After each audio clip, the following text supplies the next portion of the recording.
Hello, Internet, and welcome to AOS. Thank you for joining us on this lovely Tuesday. We're not playing AOS today. We are playing Overarms, which is a game on Kickstarter currently by Rookie Jet Studios, written by Corey Burns. I'll talk a little bit more about that in a second. Thank you for joining us here today. I'm going to be running the show here tonight. I am pumped, energized. I've had enough caffeine. I'm good to go. I'm going to go through our announcements real quick, and then we will jump into the game or character creation. We're going to talk about this one shot that we're doing. Hopefully, we'll be back for AOS proper next week. Fingers crossed that computer issues get sorted out for our lovely GM Barry. So stay tuned for that at our normal time next Tuesday. Our next stream after this will be on Thursday. That's going to be Wild Space. We're going to be playing D&D 5th edition and doing some stuff in space, fighting things in space, probably. It's usually what we do. So come join us at 8 o'clock for that. Otherwise, our schedule is as normal throughout the week. You can check out, I think we just updated it, or it's going to be updated below our Twitch, our faces here on Twitch. You can see whatever we're doing throughout the week this week.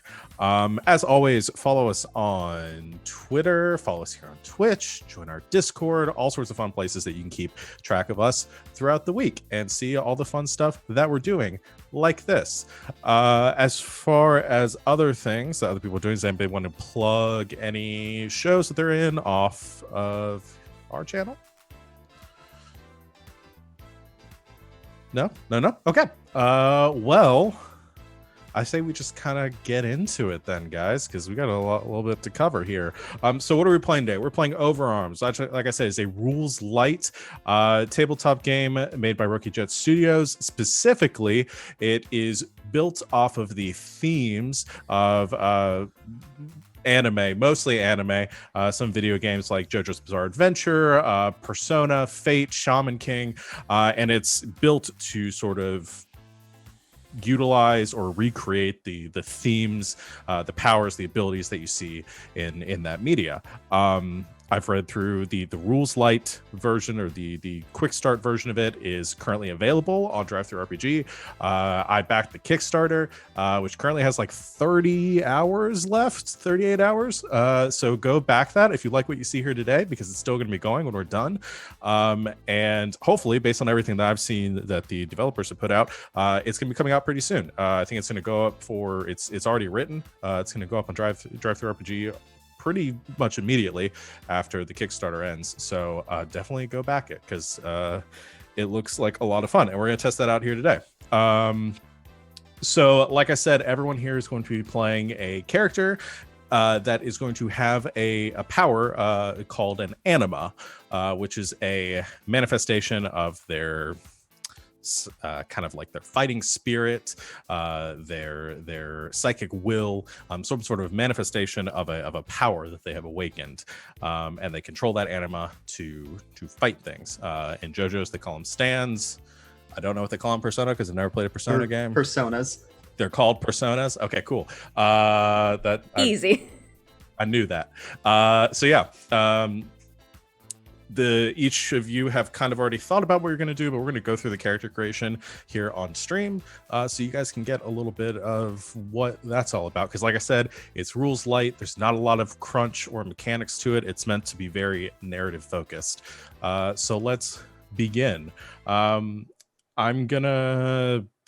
I think the best way to do this is going to be to go around, have each one of you introduce like kind of your character concept, because I think you all have a name for your character, at least kind of like a general idea of who they are. So who you are as a person. We'll do that first, go around the table. I'll talk about stats and stuff after that, and then we'll move on to the anima. So I don't know what order we are on the overlay. Savannah, you go first. That would be me. Hello.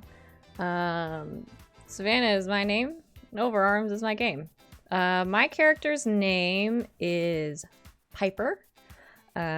She is still a student, technically, part-time, because she is also a rising pop star.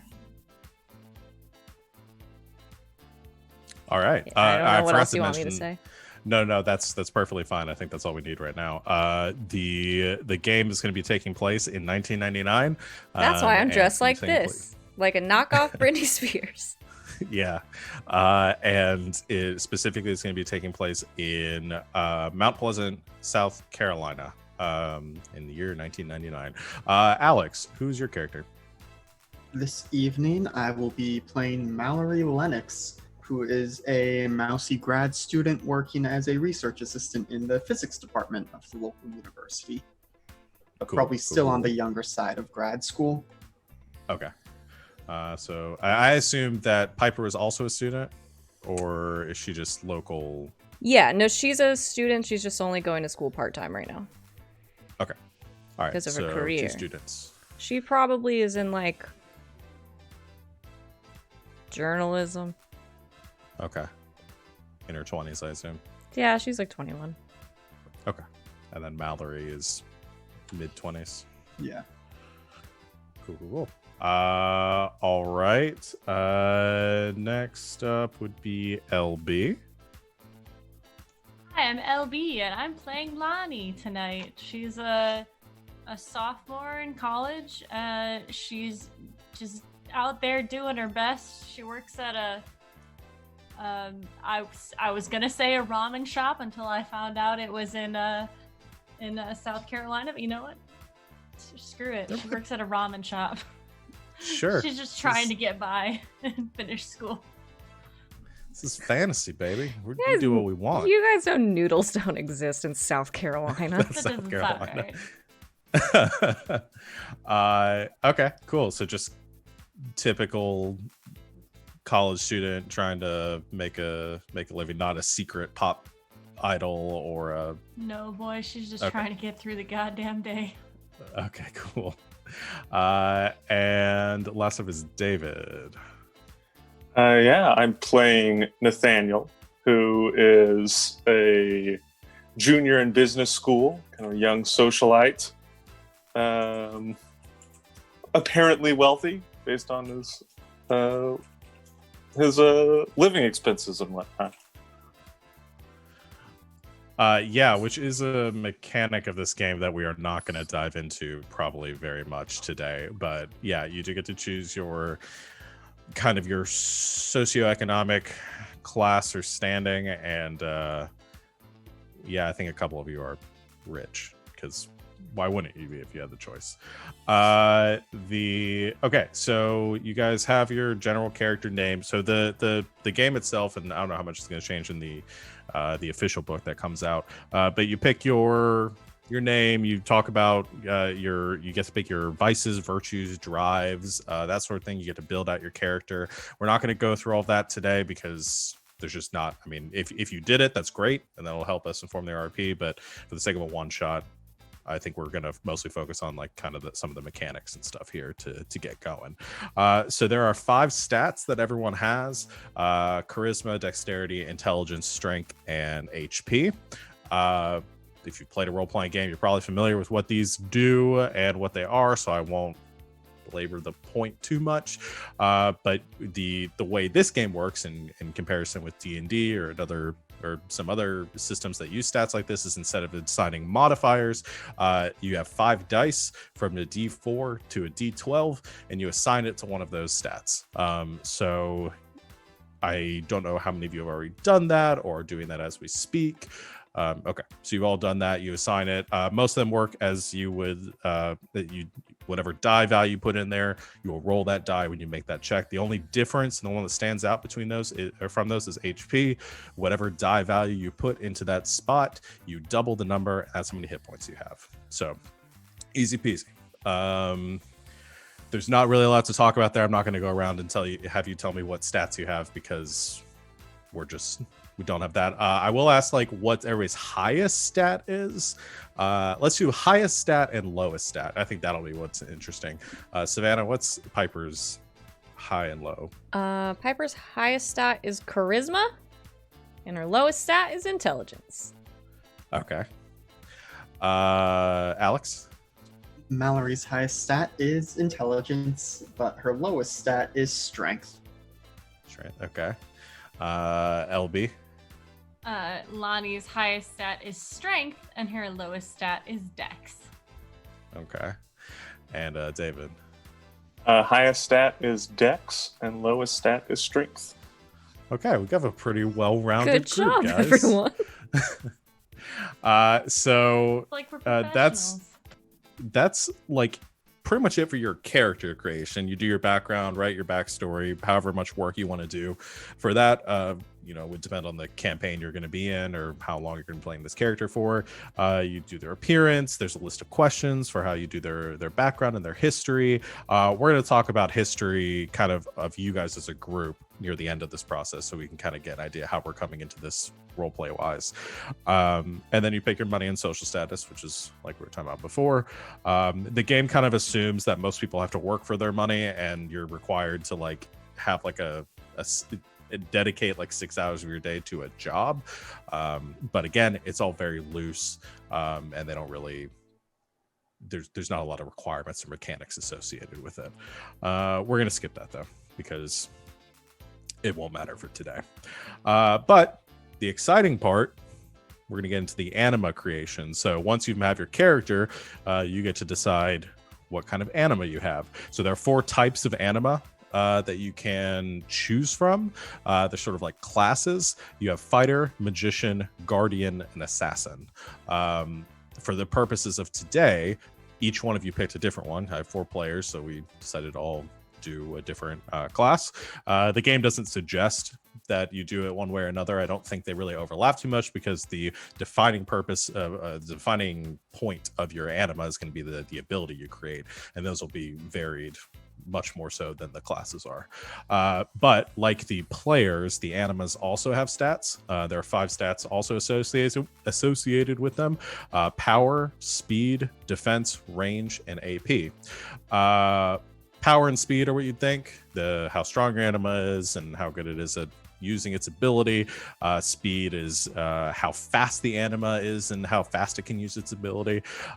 Defense functions more so reducing the amount of damage you take. So if you take damage from another anima or another source, you get to reduce it by the value of your defense. Trying to think of a game that I could reference that to, but I'm just going to move on from there. And then range is like it goes how far your anima's abilities can reach and how far you can extend your anima out from yourself. Whatever die value you put into this, because it's going to work the same way, a d4 to a d12 assigned to these spots, you triple that, and that's how many meters it goes. So if you put a d10 in there, then it goes out to, then you have a range of 30 meters, so like 90-ish feet for the purposes of our American audience. And AP is a little bit different. It's a unique stat for this game. It is it's your anima points, which measures how much you can use your anima. Anytime you use your anima for anything, you will have to deduct an anima point in order to use it. If your AP hits 0, then you're fatigued, and there's a lot of detriments that come along with that. You can rest and you get your AP back by doing various things to avoid suffering fatigue. So same thing as before, you assign those stats. Has everyone done that? Anyone have any questions with that? No? Okay. Let's instead of doing the high-low, let's talk about your types. So all of you picked the types. All of you have a name. Do you all have a name for your anima at this point? Okay. And you all have an ability, right? So let's go around and do that. I want the type and the name for your anima, and their ability. And we'll start with Savannah again. Okay. Piper's anima is called Vega. It's a fighter type, and it manipulates sound. So Vega can like manipulate sound and sound waves, and can focus them into a sonic blast that can like disorient and stun people, like Black Canary. And most of the difference between the anima types comes down to how they attack things. When you roll for the fighter, for example, when you are attacking, your accuracy roll is going to be using strength and power, and so will your damage rolls as well. And everyone has a different combo of abilities they pull from when they are making their accuracy and their damage checks. So fighters, you want to be good at, you want to be strong and powerful. I know that your strength wasn't your highest, but you have, I assume, your power for your anima sort of That's makes my up for D12. that. Okay, For that there you one. go. Should I say what it? Should we say what it looks like? Sure. Yeah. Go I'm a just little visual. because I'm imagining Piper, not a very large woman, but I'm imagining Vega as just this like huge like fuck off construct that has like it looks like sort of all through its like arms and head and everything it has like speakers built in, so it's essentially a giant walking boombox. Okay. But you went sort of the human. It's vaguely sort of like Yeah, kind of humanoid like looking. a transformer, but a big boombox, Cool. like Voltron, but Cool. radio. I don't know, Awesome. not that big. I'm imagining but that big. Jackbox rapping game. It's exactly where- like that. Yeah. I'll Yeah. find it and post it. Okay. But yeah, it's just this Alex. huge monstrosity, Cool. and it's pink. Of course. All right. Mallory's anima has the name of Luna, and is the magician type, meaning their range is their highest stat. So, gonna have a range of almost 120 feet because that's where I put my D12. But Luna's ability is to manipulate gravity. Okay. And so, I wanted to make sure it's not control gravity, because one of the points they have in the thing is, make sure the anima's ability isn't too strong, or, might be overpowered, or have to balance it with the monkey's paw. So, we'll see just how much that allows me to do. But Luna takes the form of a glowing woman in an evening gown. The one side cuts, down across the collar to the shoulder in the shape of a crescent. And the dress's color starts, pure white, but then fades to black. But towards the bottom, stars start making their way into the pattern. Cool.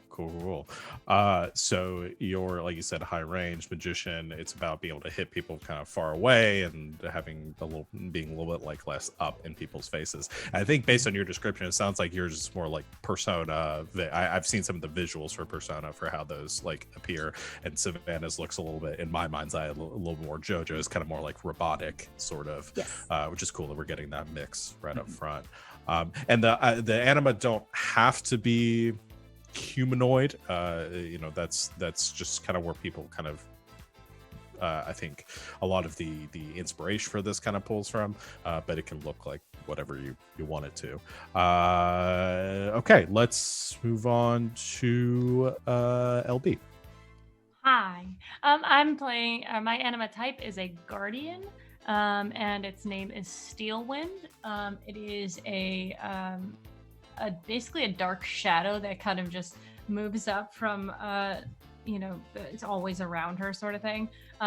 It has a large hood, very long, like arms and fingers, and has a corvid skull as its face. And its ability is to control the molecules of the body so that it can make the skin hard or have things pass through it. So basically, this thing will tighten up so that if it gets hit, it's solid, or they can pass right through it, sort of thing. Okay, so sort of like substance manipulation, and so Yeah. it's okay, cool.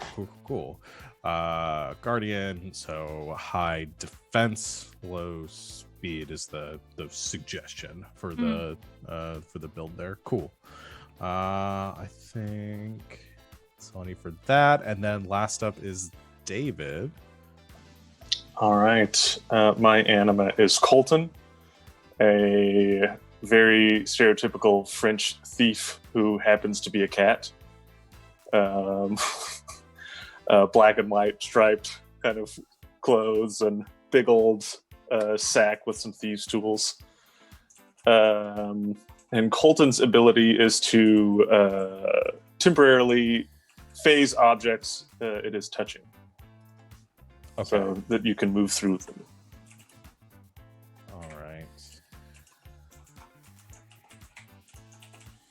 So we've got sound manipulation, gravity manipulation,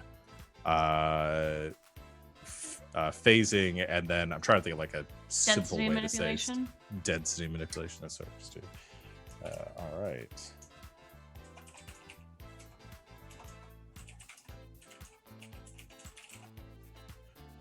Cool. I think that, and that's basically it for character creation. Once you have your anima, you define their abilities. You're pretty much done. Every anima starts with one ability. They can develop 3 throughout the course of a game. There's a level up mechanic that isn't included in the quick start rules, but as the game develops and you gain XP, you level up. Your anima develops additional abilities. You get to increase the size value of your dice up to a D12, and yeah, you guys just, I mean, like any RPG, you get better at things. But I think that's it, unless anyone has any questions or anything else before we get going. There is a question from the chat. Is Colton an actual cat, or are they like anthropomorphic cat or cat boy? How cat is Colton? He is just a cat.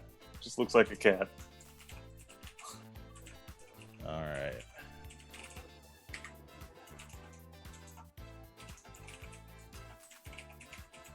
All right. I think I have as many notes as I need. Let's go ahead and let's get into it. So, as I said before, this game is taking place July 7th, 1999. Mount Pleasant, South Carolina recovers from the festivities from the 4th of July. Red, white, and blue streamers still litter the streets, hanging from posts, fences, and clogging the gutters as volunteers and street sweepers work tirelessly to clean them. The College of Charleston students power through the summer semester while tourists lounge on the beach.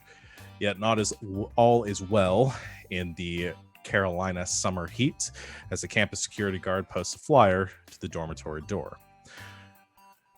Mandatory campus curfew, 10 p.m.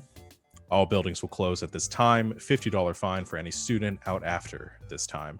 Call campus security at 854-555-0357 for after-hours escort.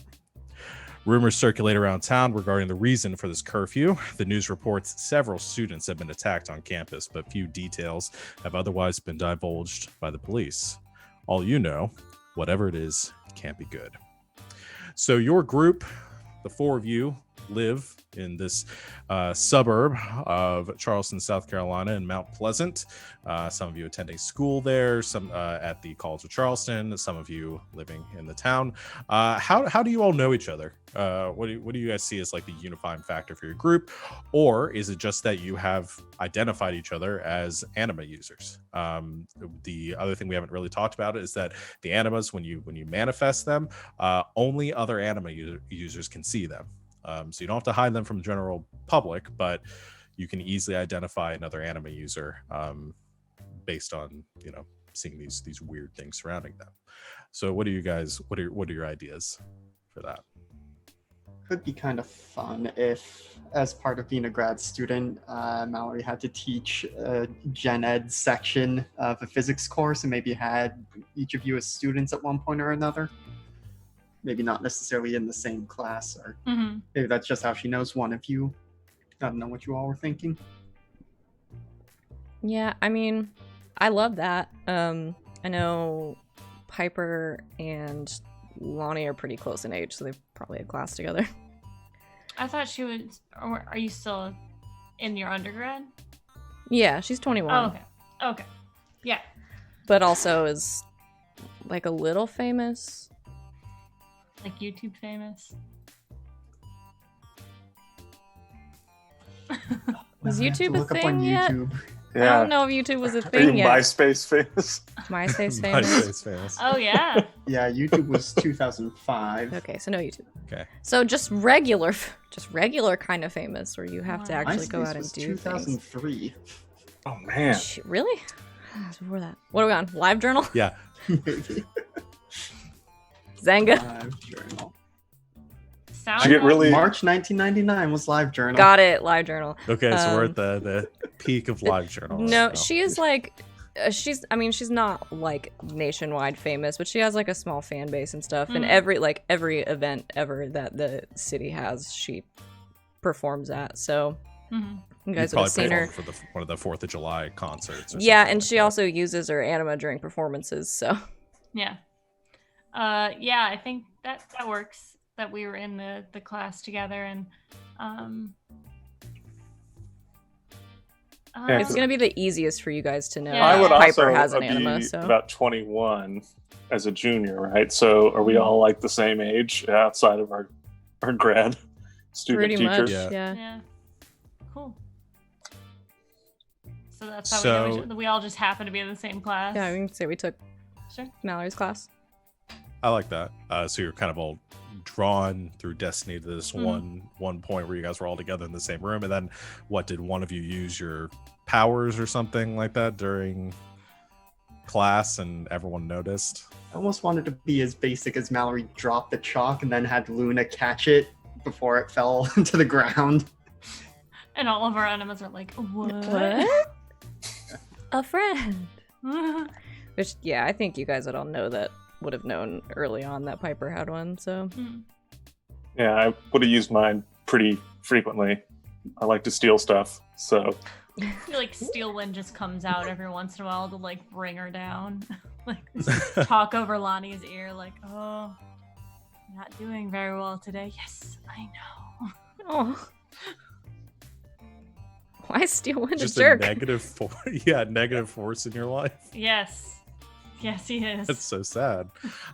We didn't really talk about your guys awakening your animas. We don't have to get too much. Did all of you have yours from like birth, or do you guys all have like some traumatic thing that happened during your life that you awakened them like recently? Like, how long have you guys, do you all think you've had yours for? Since high school. Yeah. Very Early- traumatic time for all of us. I was going with early childhood for mine. Okay. I think You had an Piper's had imaginary friend, pet hers for a few years since she started performing. Okay. I think just to shake things up, we'll go with Mallory has had hers since birth. Okay. Cool. So we got a spread, but all of you guys have at least adjusted to having them and knowing that these exist. And there may be, I don't think there's a lot. I think you guys are probably the only 4 anima users that you are aware of on campus. Just because there aren't a lot, but you guys are sort of drawn together because you're the only people that can see these things. So we'll say it's been probably a couple of months since you've all met each other. Maybe it was in the prior semester that you all met during one of these, during Mallory's class. You've probably done a little bit, I just for the sake of getting us involved with what's going on, you've probably done a little bit with your powers around campus, problem solving, that sort of thing.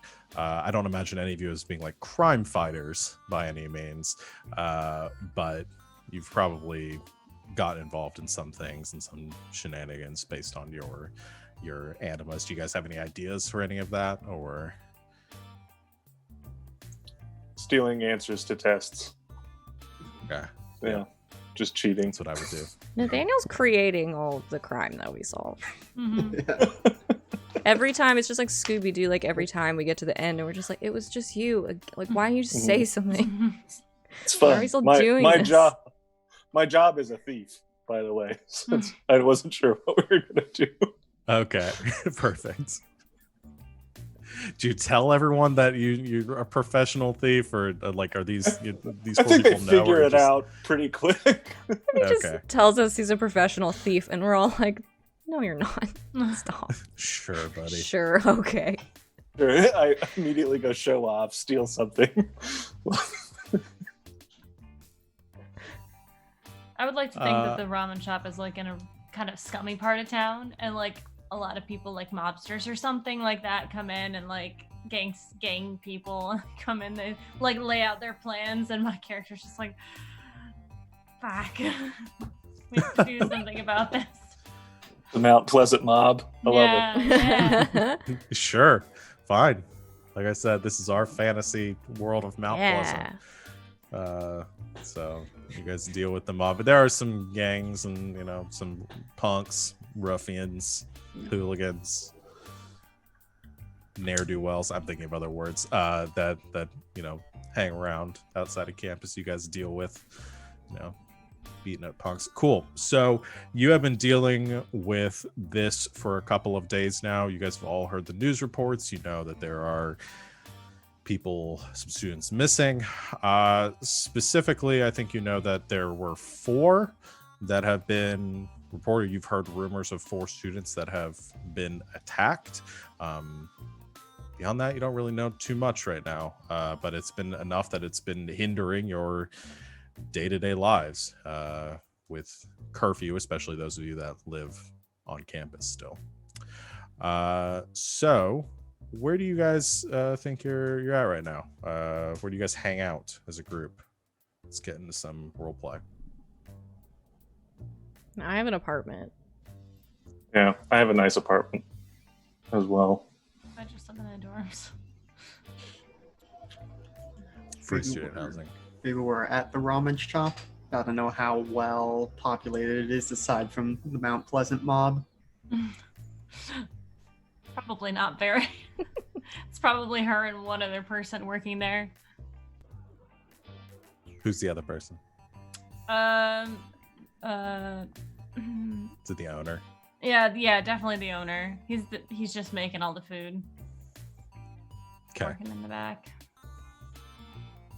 All right. So Mr. Singh working in the back, getting the food ready for the lunch rush or the dinner rush as you guys are hanging around there midday.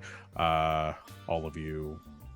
There's a small TV in the corner. It's kind of mounted in the wall, just like kind of flickering. It's really poor screen quality. You're not able to change the channel. It's just like stuck on the news station permanently. You can smell the food coming in from the back, from the kitchens in the back. No other customers in there right now. And Lonnie currently on shift, but you got nothing to do. So you guys are just kind of hanging out.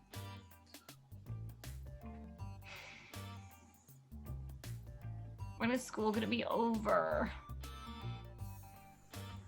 I mean, never. At least for me, basically. But y'all, some of you got 1, 2, maybe 3 years. I don't know how long you're gonna keep at the school thing, Papper. But you should as a backup. Thanks, Mom. I don't know. I've had 3 years to go for like 3 years. It's whatever. I haven't even declared my major yet. What? I don't know what I'm doing. Aren't you like 2 years in? Yes! I don't have a lot of time to think about these things. Do communications or business, and then if you have to change it, you have to change it.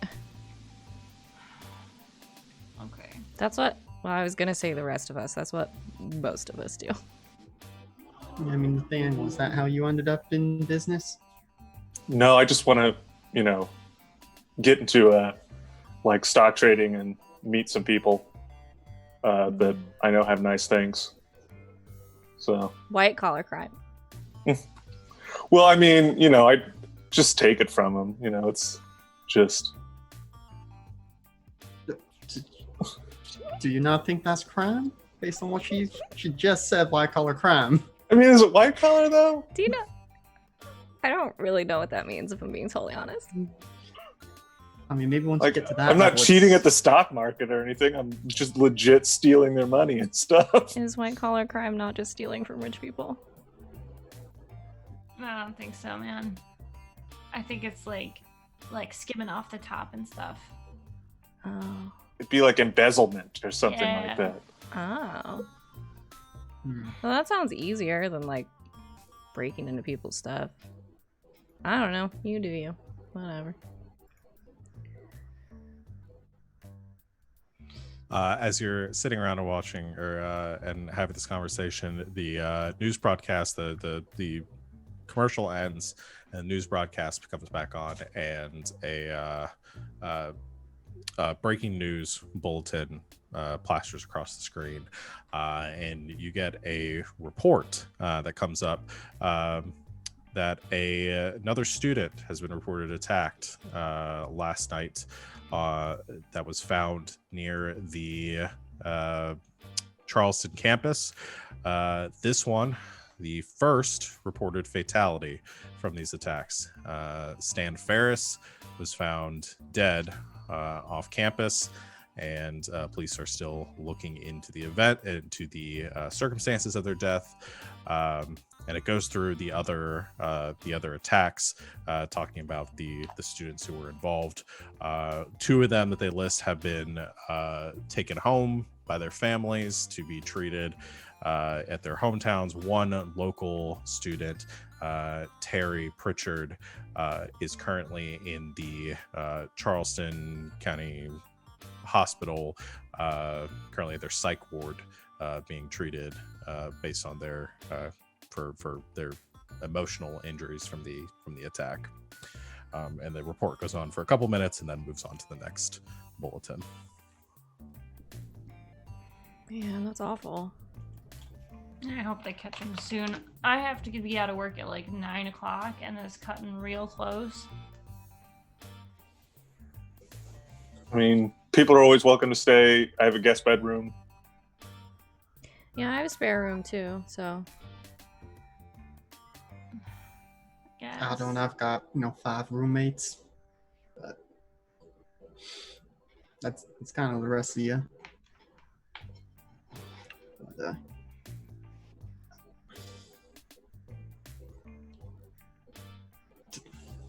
did the report make it seem like the police had any leads at all, or was it just like they're baffled by it? No, it didn't see if there were any leads. They didn't talk about it. They just said that the detectives declined to comment on the nature of the attacks.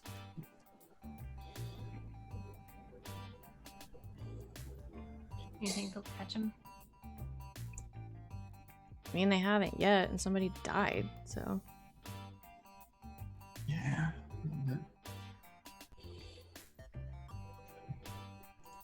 Cops tend to be dumb. Do you think we should, like, do something? I mean, Law and Order's on tonight. Okay, that's not what I meant. It's like on all the time, though, right? USA just runs that on a loop, I'm pretty sure. What are you talking about? It's new. Did Law and Order premiere in SVU 99? started in 1999. Oh, Regular Law and said Order Law was and before Order. that, though. Ah, Yeah. sorry. No. Gotta get a special victims unit. What? I meant, like, about, like a person just died and no one's doing anything. You could see what the cops are up to. I could go snatch the police reports. Yes. I mean, I know we can do stuff most people can't, but this is scary stuff, y'all. That's why we should know what the police know. Then we could help everyone. I mean, I guess if we do know more, it's kind of our responsibility to use that to help others. You're in grad school, aren't you? The whole, like, knowledge is power thing. Yeah, but I'm also, gotta stay alive to use that knowledge. Well, yeah, but, like, there's somebody literally running around killing people. Yeah, you're right. This has gotten, they've crossed the line. Okay, yeah, we should do something. Guys, finals are soon. What classes do you have? I'm taking 13 credits. Okay. I mean, just That's like the You bare know- minimum for full-time, Lonnie. I know, because I have to work to pay for school. And I I- have to take care of my little brother. I keep my telling you, you don't have to pay to live in the dorms. You could stay with one of us. I could get you the answers to the finals. That's what I do for every one of my finals. It's very easy. Some people are taking classes that actually learn things. Well, I mean, study on your own, but you lock in the grade, right? Like I win-win. think it kind of defeats the purpose. Yeah, I mean, most finals they can't salvage your grade just on their own. So You're Well, it's upsetting already the almost- nerds. It's already almost finals, right? Like, if you're gonna get the grade, you've already worked for it. This is just giving you a break. You're already so busy. Plus, it's going to be way easier for you guys to study and do well if there's not a curfew on campus and you're not stressed out about walking into a murderer in the middle of the night. Let's rob a police station. Fine. Why don't we just ask them? Because why would they give it to us? I guess that's true. Fine. Yay! Mr. Lou! I'm leaving! You just hear from the back kitchen. All right, go there. Just Does he even know you work here? Yeah? I'm the only one who works here. Why do you think I'm working all the time? He just lets you leave? Yes! Because I'm the only person he can keep. I'm the only one who keeps coming back. We gotta I get don't you a know better why I job. do that. But I I'm- do. Positive I know somebody who could get you a better job. Just saying. Yeah. How are you at spreadsheets? Because I'm getting to the point where I need to start worrying about laundering the money that I come into There don't you really- go. possession of. Personal assistant. I don't really want to be involved in crimes, and computers make Steelwind uncomfortable. Says they're gonna melt my brain. I'll pay you to clean my apartment. Oh, that sounds much better than serving ramen to mobsters. Yeah, it does. I mean, when you say to mobsters, At least they tip. It's fine. Let's go. Can we get candy on the way, please? Somebody's cranky. She's just Okay. depressed constantly. Let us help you. So you stop on the corner at the Walgreens to get some candy while you're on the way to the, which Nelby just magically manifests on the way that's her Anima's to power. Candy. yeah candy manifestation. That'd be a great It's actually my power. vice. You head over to the, are you just heading straight to the police department for this theft? Okay, cool. You go there. I mean, I'm gonna assume everything's within walking distance just because I don't want to have to deal with cars. You reach near the police station. There's the jail out back, so there's like the fenced-in area, the parking lot that's got 5 or 6 patrol cars currently in it. You guys are currently across the street on the corner. You see a couple people going in and out of the station to pay for fines and things like that. What do you do? What is your approach here? Okay. How do we do crime? Everyone looks at Nathaniel. We identify the person we want to steal from. Well, there's going to be specific people we want to steal from in there, and then we steal from. Great. Okay. The hardest So- part is just identifying what you want to take and where it is, and then you just take it. Okay. Do you need a distraction? Maybe. I'm very distracting. I can also maybe get us up on the roof. Yes, you are. What? Thank you. You go on the roof? Yeah, I mean, isn't that how people normally break into places? They get up on the roof and go in through the vents or something. Isn't that how the movies do it? That's exciting.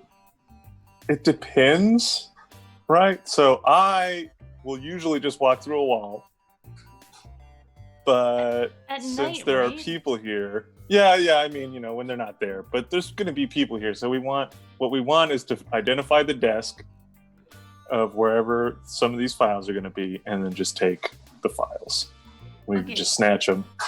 So we go in pretending we're doing something like filing for a missing persons report or something. And then we ask casually about the cases that are going on because we're really concerned about them. And ask who's in charge of that. Must be a hard job. And then whoever can go take it. Ooh, what if I said I'm doing a piece for the journalism department and we want a tour of the station? I mean, that works. That could work. Then we can go, places. Okay. Okay. But this time, nobody pulled the fire alarm because last time the sprinklers went off with it and everyone got wet and it was worse than we started, okay? I panicked. All right. Colton agrees that we should not make any sprinklers go off Sorry. as a general rule. They don't always have sprinklers. I didn't know. Okay. So are we all going? Sure. Sorry, I just imagined Steel Wind just like pops up and being like, "You're going to fail." Thank you. Like we're all always just standing around going, "Shut up! You're mean and no one likes you." Always Steel Wind. Shoo. Okay, so all four of you are walking into the police station through the front entrance. You see a couple people sitting in chairs, waiting off to the side. There's a main reception area and two officers that are sitting behind the reception to sort of deal with people as they come in. As you walk in through the front, one of them looks over at you, Piper, for a moment and says, "Do I know you?" Hi, yeah, Piper Hale. Right, you're the singer. Yeah, that's me. Right, I've seen you around. I was at 4th of July downtown. Right. I was working that performance, so good job. Thank you. What can I help you and your little friends for?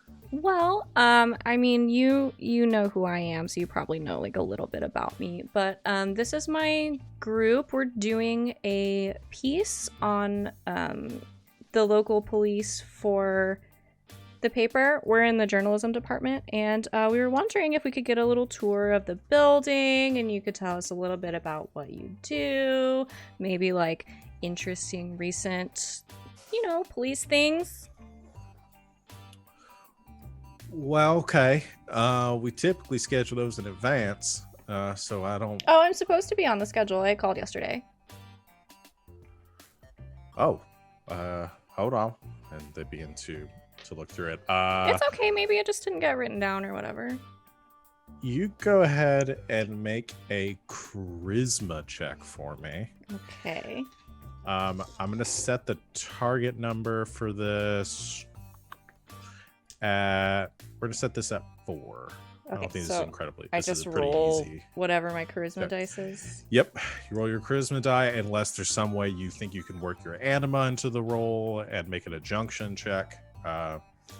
But if you're just using your own charisma, then you're just rolling the charisma die. Yeah, I think it's probably just that. Where's my D12?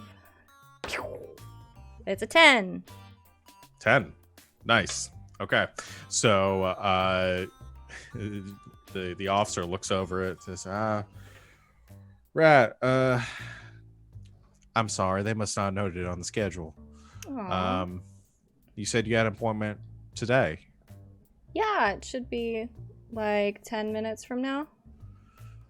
Ah, I crap. like to be a little early, Well, I mean, I would really hate to reschedule considering we want to, like, have the piece done on time and everything. I mean, I don't want to inconvenience anybody, but if it's not a big deal. No.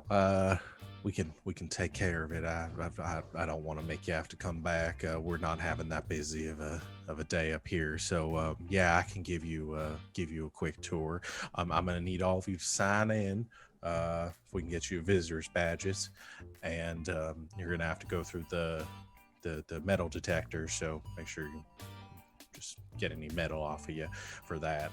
So just sign in. I'll get those badges to you right away. So yeah, you guys all sign Easy. all sign in. I use You're a all fake giving name. You do? Yes. Okay. Does everybody give a fake name? Does anyone else give a? Well, I No. can't. Yeah, Mallory Yeah, uses you her can. real name. Here's my real name. Okay. You're all checked in. They give you your badges, and you all head through security. And the officer begins to give you a tour through the building. And she says, "Well, so we got the jail back that way. I can't take you back in there, but That's okay. trust me, it's back there. We have dispatch up here on the right, and in these offices. You can say hi to Sal there, and then over here we've got homicide, and then we've got some of the hey, I officers' just desks. saw on the news there was like someone died. Oh, yeah. Right? Mallory, yeah. can you look like you're taking notes or something, please? Yeah. We are currently investigating that. Detective Sanders is currently in charge of that investigation, and we'll be getting to the bottom of it soon. I'm sure. That must Where is suck a Detective lot. Sanders? Probably out detectiving. No, I think they're currently in their office. Can we talk to them? Can you talk to? He's a bit busy. Just for a second. We can stop by and say hi. How about that? Lonnie loves Law and Order so much, and she wants to see a real detective's office. Right. I did not give Lonnie as my name. Well, I The just said only whatever you. one. Well, I don't. You didn't tell me what you wrote down. Okay. Don't know how to refer to you. Yes. They didn't read the thing, so Yeah. they say, right, okay, we'll swing by, walk through the department, we'll say hi. If they're too busy though, I can't ask any questions or anything. Okay, just try to stay, let's try to stay out of the way. That's what. Does Ice Cube work here? No. Or is it Ice Tea? I think it's Ice Tea? Ice Tea. I'm not sure if I know who either of those people are, because I'm not sure what year. No, they don't work here. I don't know them personally. All right.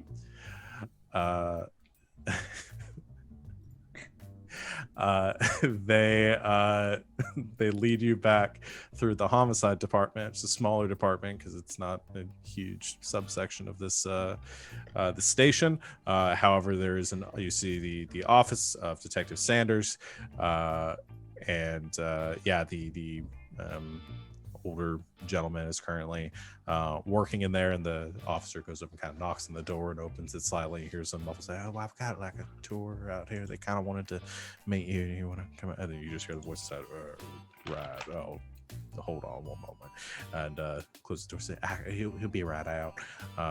And soon Detective Sanders comes out and goes over the floor. He says, "Welcome. I'm Detective Sanders. You wanted to speak with me." Yeah, so you're working on the case, right? The one on I the list. am, but I can't comment on it. It's an ongoing investigation. But so you're the one that keeps all of the stuff. evidence reports. Is that your job? Right. Yeah. I'm the one who writes up the reports for the scene, and yes, I'm the lead investigator on it. If that's what you're asking. That must be really hard. It has its days. I'm sorry. You said you're here writing a piece for what now? Is there In the journalism department, the university. It's a group. is there project. any advice you could give the students on campus to kind of help keep away from whatever's going on? Okay. Sure. My advice to students on campus: don't go anywhere alone. Try not to go out after dark. Put the curfew in place for a reason. If you see anyone suspicious or anyone who doesn't look like they belong where they're at, contact security. Awesome. How does all this make you feel? It's my job, ma'am. So I'm hoping that we catch the person as soon as possible. I don't want to see anyone else get hurt. Right. While we're talking to him, can I send in Colton to try and steal Okay. the files? I was waiting for that. I didn't know if we were just having this conversation for laughs. Okay, yeah, you can send Could I in just been your scouting? Yeah. So you're going to use your anima to try to break in. So you're going to use your anima's ability, I assume, to Mhm. phase through. Okay. So you will have to spend an AP to activate that, and we're just gonna make this a let's say it would be a dexterity check. You can add your anima's their speed to it as well. Okay. E12. That is 16. Okay, yeah, 16 does it. I was saying this at around a 6, so you're good. Your anima, nobody, as far as you can tell, none of them are anima users because none of them even react when you activate yours. The cat phasing through the window of the office and inside, and I think the cat like jumps up on the desk and just sort of starts pawing around through documents, trying to find the report. Or is there anything specific you want to just the case file? Yeah, I just want to steal the case file. Okay. I'm gonna assume your cat anima can read, and it just finds it, sticks it in its little mouth, and then jumps off the desk with it and just phases through the wall with the report in mouth. It obviously it doesn't, I assume you're not bringing it right to yourself, so you're just like standing there and get the report where you're having the conversation. Is it going outside? Is it where is it dumping off the report for you? I was wondering if I could just kind of like lean up against the wall, backpack to the wall, and have him just jump through the wall straight into my backpack. I like that. Yeah, sure. Yeah, so you sort of lean up against the wall and suddenly you feel your backpack grow a little bit heavier as your anima doesn't have any weight to it, but deposits it right in your backpack and then vanishes from sight. You now have the case report or case file. And Detective Sanders finishes their stuff and says, "Now, if you don't mind, I do have a couple of other cases that I'm in the middle of that I've got to work on, but I promise you we'll be getting to the bottom of this. All right?" Totally. Thank you so much. Yeah, thanks. Okay. Stay safe. You Heads too. back in their office, and the officer giving the tour says, "All right. Well, is there anywhere else that you wanna see? We've got our break room back this way. Are you sure you can't sometimes- take us to the jail? No, not. That's not part of our usual tour." Okay. Where do you keep like the bulletproof vests and and stuff like that for if there's like a major crime. Rat, those are locked in the armory. Where's that? Can we just get a peek inside? I'd love to see it. We'll walk past it, all right? It's again, that you have to have authorization to go back there, and I can't take you back that way, but I'll show you where it's at. It's right near our evidence lockup, and walks you around the building and past those, and you see like there's an officer sitting there at behind the cage and with the sign in for the armory, and there's a couple of other officers that are kind of currently filling out some paperwork and some forms, so you get to see where everything is at in the police station. You stealing anything else while you're here? You're good. I'm gonna steal a gun from the armory. Oh, God. Okay, I should have known this is where we're going. You want to use your Anima's power again? Yeah, this time I'll have it go outside because I don't want to try and walk through the metal detector. To with the walk a gun out of the yeah. Okay, yeah, you spend another AP. We'll do another dex and speed check.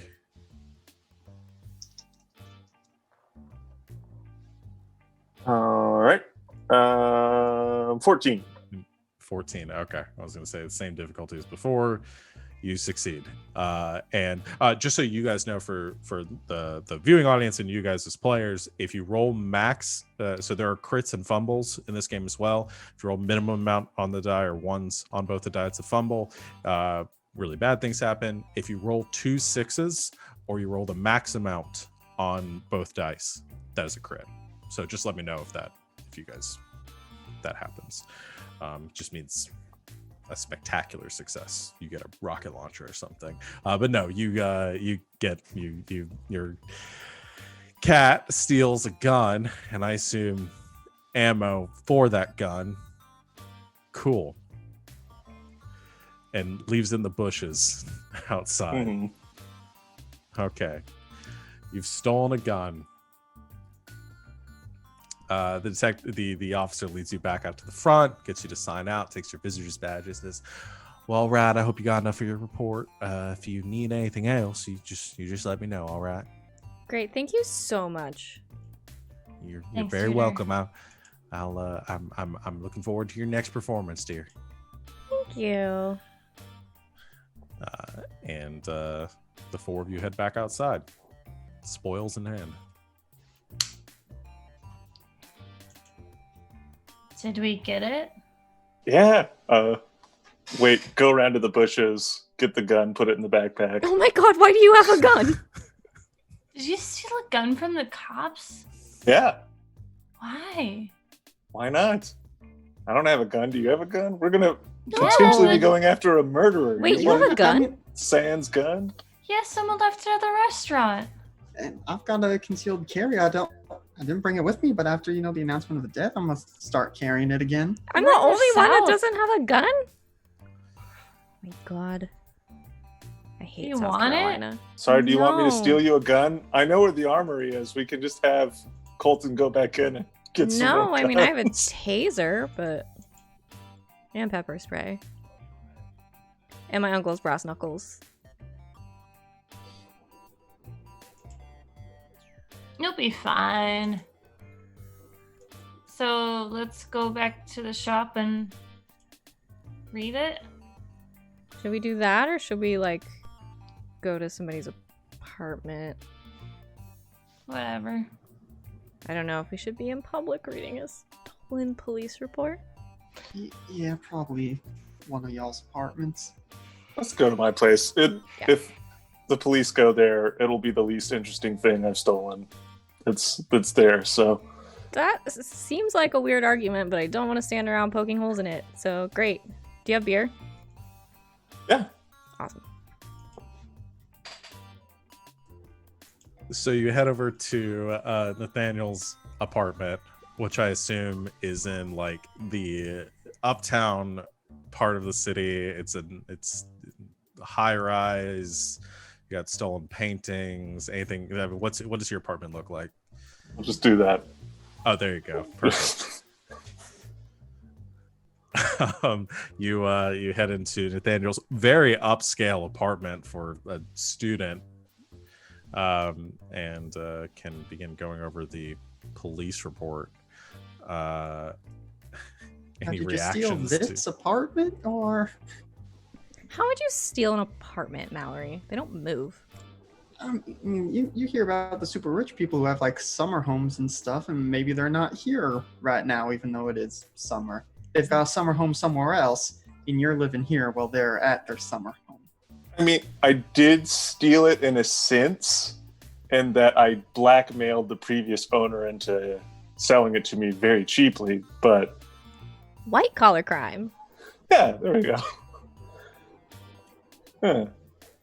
Sure, is blackmail white collar? I don't know. Great, I'm gonna drink That's- your beer. What's That's in the gray folder? area. Yeah, I'll take it out of my backpack. Anybody else want something? I'm going through your fridge. I need a beer or two. I guess. You sound like you need a nap. No, it's. Steel One's just telling me all the ways that this could go wrong, so I'm just kind of listening to that in surround sound constantly. Can you shut up for like a second? I'm trying. Not you. Oh.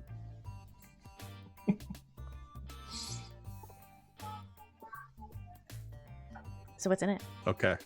You yell at Steelwind for a bit. Steelwind, and look shut through the roof. Up. Look through the report. Mean for no reason. Goes through a little bit of what you've already heard. 4 students that have been attacked so far. 2 of them were from out of state. They were taken home afterwards. They had injuries, memory loss, head trauma, some minor lacerations. Mostly, what they were suffering from a bit of like PTSD. They were not very talkative and informative, or weren't able to like fully describe their experience. But there's a lot of notes and that the detective has taken from the events, the witness statements from the victims. They mentioned a couple of different things. One says that they were attacked by a giant snake. The other says they were attacked by a swarm of locusts. One says that a man with a chainsaw chased them around for hours until they finally just collapsed from exhaustion. Like I said, 2 of them were taken home. The one that described the attack with the chainsaw, Terry, is currently still in town at the hospital psych ward. And obviously the most recent victim, who was found dead, they didn't have any statement from. The only connecting bit of information is that all of the students who were that were attacked, or the 3 students that they were able to get statements from, discussed that they were heading in the late afternoon to the campus science department, specific to the psychology department, to take part in a research study. They, at some point along the way on there, were attacked and blacked out. Then they woke up. They were being they had these experiences. They had very few memories, a lot of memory loss from whatever it is they experienced there, and then they were found later on. The police are currently looking into this study, as it is the only connecting event. They haven't been able to find anything on it. They've interviewed several people at the psychology department, the science department. Nobody's come forward with any information, but that's currently where their investigation is focused. So they were attacked on their way to the study. It wasn't returning from the study. They know they blacked out at some point when they were on their way to it. That's their last memory. So they're not sure what happened after that. They just remember leaving to go to this, and then memory lapse, and they just have these vague flashes of whatever these strange visions they've had were. What time of day was it? Late afternoon, so like 5 or 6, heading into the early evening. That they is kind of when all of them have their last, like the last time they remember looking at a clock and the last time they remember seeing what time it was. Brainwashing. Maybe they like tap into their greatest fear or something. Yeah, I mean, Whoa. obviously I'm not too in touch with the SAC department, but they do all sorts of research studies over there. I mean, I could maybe see what's up. As a grad student, say it's interdepartmental collaboration, but Yeah. I'm thinking about the variety of experiences they're talking about, because it is an awful lot. It couldn't be an Anima, is it? Because not all the victims are also Anima users, and they wouldn't be able to, unless. I mean, do we know that? I thought it was just the 4 of us. Well, I mean, I don't know anybody else, but it doesn't mean they're not there.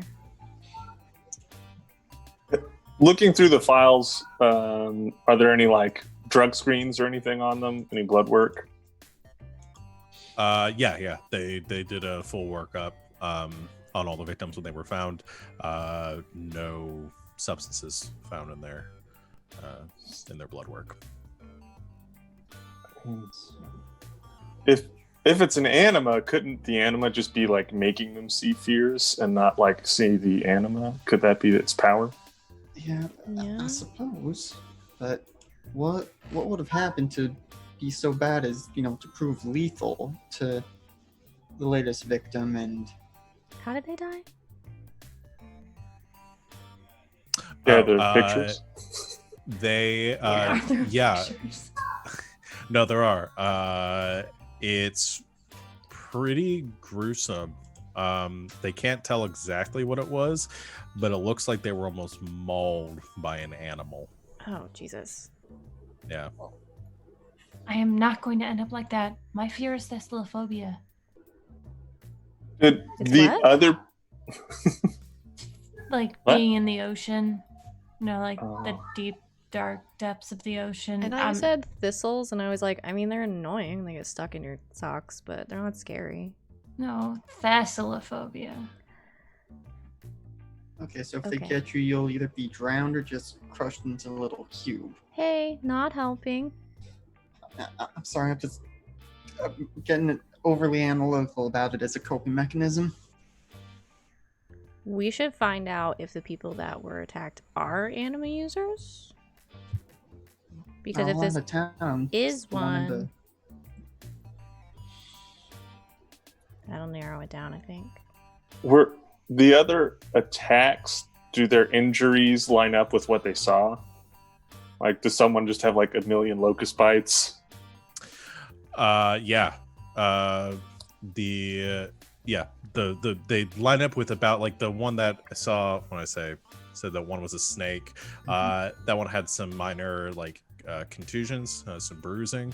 They reported like kind of a python like being like strangled or restricted by something. Matches up with that. The locust one, you see the bite marks. The chainsaw one had a large like laceration along their back, but they were otherwise okay. So if it is something, like what we can do, it's not just making them see things. Bringing them to life. Okay. Well, I was going to suggest that I could be used as bait, and then I decided that probably that would suck really bad. Yeah, I mean, I think, like I said, I can try and see approach it as an interdepartmental collaboration for a research study. But I don't know if that should be our only plan. If that's one approach I take while y'all are doing something else, or if y'all are just acting as backup in case I get attacked heading back from it. Yeah, I mean, we probably shouldn't split up. Could also try the as Lonnie was saying, having someone be bait, have someone sign up for the study. And I mean, who has the the not worst fear out of us all? Poverty. I don't want to be poor. I think it's lethal, but in like a slow, it takes a long time way. I'm also not sure how that would manifest. I mean, unless it just turns you into a grad student. Takes a long pull from her beer. I don't know. Lonnie, what are you afraid of? Oh, wait, the ocean. Just deep water. See, that one's hard too.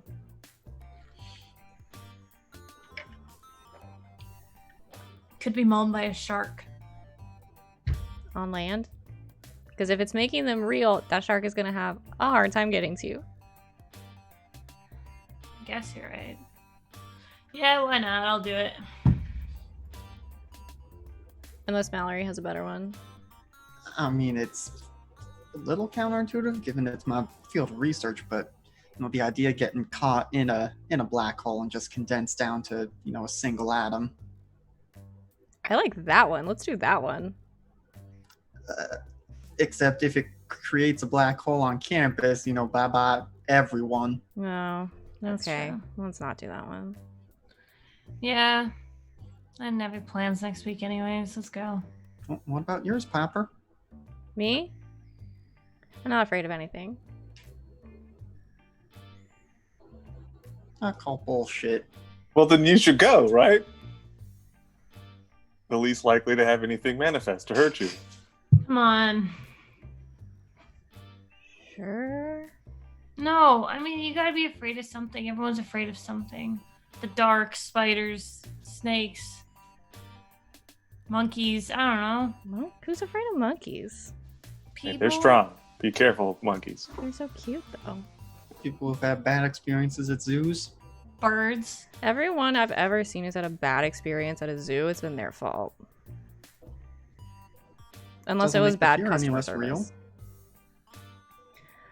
I don't know. Irrelevance. Okay, and if that one manifests, you might, get wiped from everyone's consciousness and essentially from existence. Also, Again, I'm I'm just really thinking kind of of worst case scenarios. Yeah, I'm also like real freaked out by moths. Bots. Moths, the little flying, the bugs, Oh. the ugly butterflies. I think they're Did you- kind of cute. I Did you know. watch that History Channel thing on the Mothman prophecies too the other Oh week? my god! 'Cause that was a little weird. Regret it. I have so many regrets. How far are we from West Virginia? There's like a whole state in between. Mothman's not going to show up from No. West Virginia. No, they're like international Mothman myths, you guys. I'm serious. I spend a lot of time on Zanga. No, motherfuckers need Jesus. Okay, so moths or sharks? What are we doing? I mean, sharks are probably the least likely to be effective on, in the middle of campus. Yeah. Yeah. All right, you're up. Can I use your landline?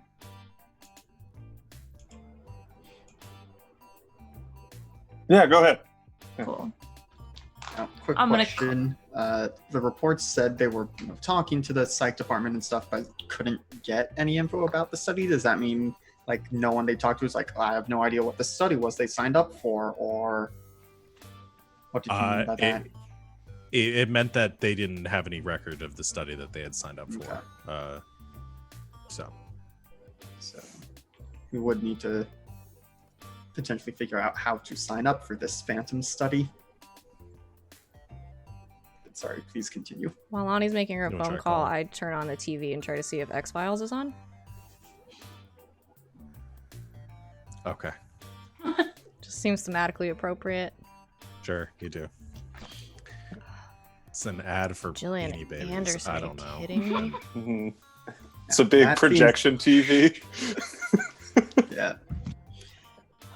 The X-Files theme song used to be my biggest fear. My dad was a big fan. Whenever the theme song came on, I was like, nope, time for me to go to bed. Mm-hmm. You can't watch Um, X-Files and not become aggressively bisexual, so... Lonnie, you call campus and get the routed to the psychology department. Yeah. The phone rings for a bit and then it picks up and you just hear a voice in there. Hello. Hi. I'm looking for a way to make some extra money, and I heard that the psych department sometimes pays people to do some studies.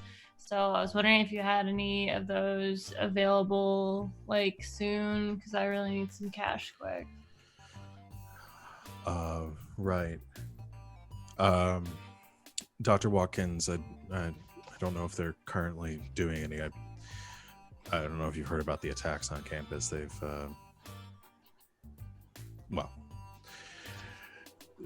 we've had a shortage of studies going on right now. Was there anything specifically you were looking for?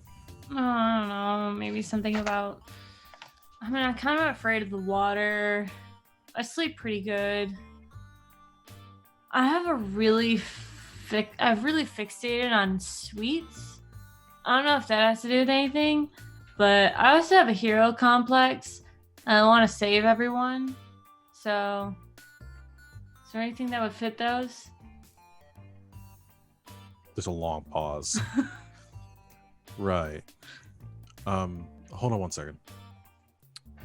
Put you on hold for a bit. I'm on hold. I'm starting to think you should actually go to therapy, Lonnie. Phone picks back up.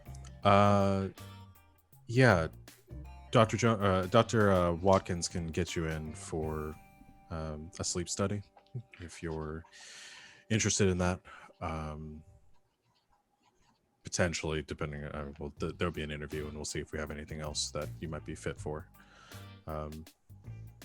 It be about $40 for the study. Solid. All right. When are you available? I mean, I got all day. Why don't you come by around? We have an opening around 7. All right. Will it take long? Because there's that curfew. It's usually about 2 hours, so should Okay. be back by then. Yeah. All right. Cool. Yeah, that sounds great. My name's Lonnie. Lonnie. Okay. Was that with an I or a Y? I, 2 N's. Gotcha. Okay. All right. I'll put you down. I'll let Dr. Watkins know. My name's Jonah. If you need anything, just give us a call again. All right, Mr. Hex. Have a great day. You too. All right, I'm in. I got a thing at 7. Nice. Thanks. When someone's not talking over me, I can get a lot of things done. Just looming. All right. Well, as you guys prepare for this sting operation, let's go ahead and take our break. So that seems like a good place to do it. And we'll come back to investigate some more. So stick with us, everyone, and we'll be back real soon. Bye-bye.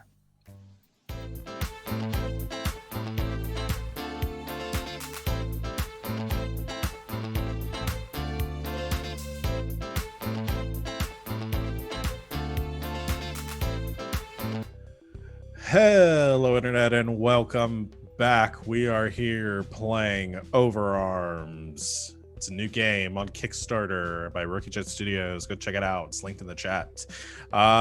Let's jump back into the game.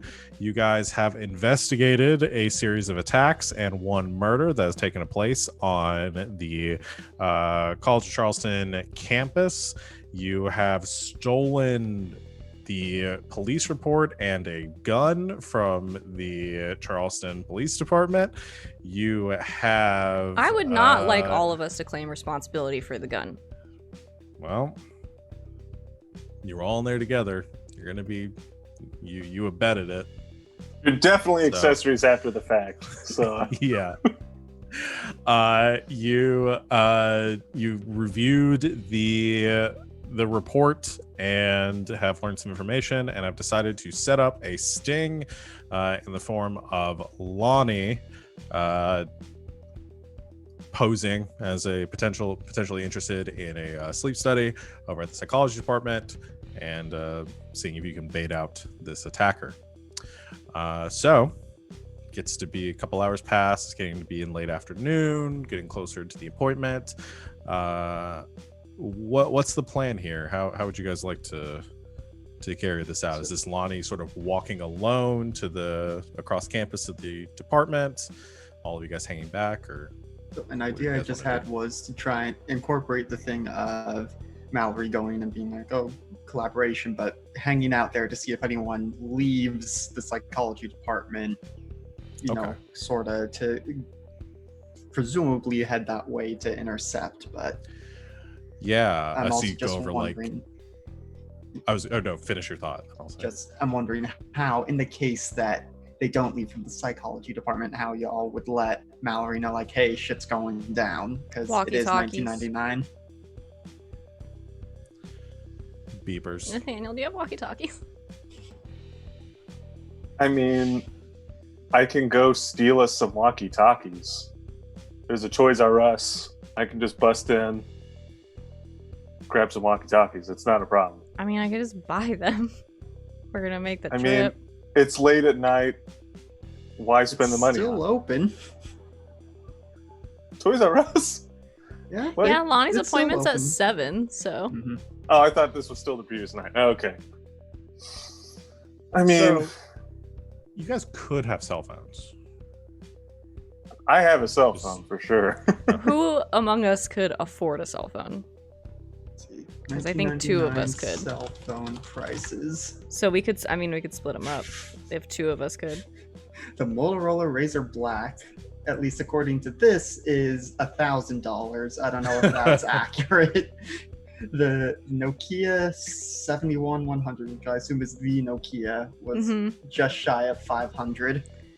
So yeah, I mean the 2 of us probably could, so we could just send one of them with you, and then Mm-hmm. the 2 of us could, like, I don't know, hang out outside in case we need to intercept somebody.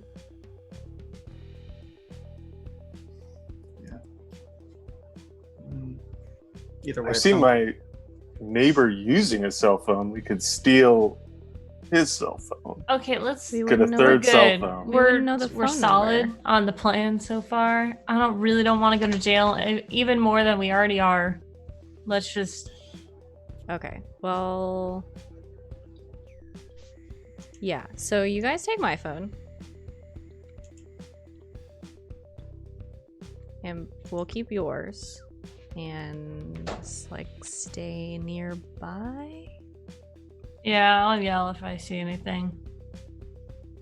Okay, but you should call if you see anything. That's kind of the. Oh, I'm taking a cell phone. Okay, cool. Oh, I don't know. Do- I just mean, So I Do you think have we have Snake on it? yeah.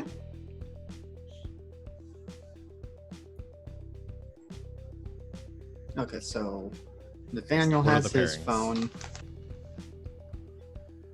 I'm imagining it would be Mallory taking the other one, because Mhm. unless someone's coming with Mallory into the psych department. Probably, yeah. Yeah. So you're heading Okay. by Mallory's heading over by themselves. They take one phone. The 3 of you keep the other one, because I assume the 2 of you are going to be following Lonnie at a distance. Mhm. Gotcha. Also, at some point before all this happens, Mallory runs back to her apartment, grabs her concealed carry revolver just to have that on hand and ready. Okay. Guys, we really 2 of shouldn't, you. like, shoot someone. They killed someone, and this is for self-defense. We basically have superpowers. Why do you need a gun?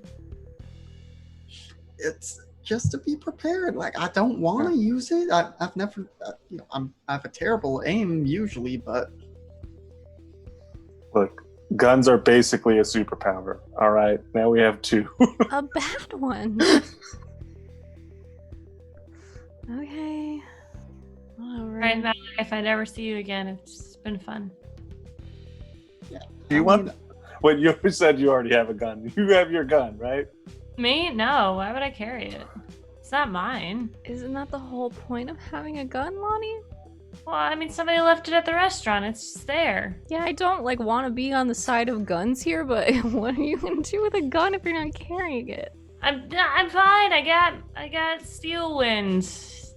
They're useful. Do you want the police gun? No, definitely not. I'll Yeah. be fine. Let's not. Oh my gosh, I already scraped the serial number off of it. you frighten me. Which one of us? All of you, Oh. not Mallory. No, yeah, you know what? You too.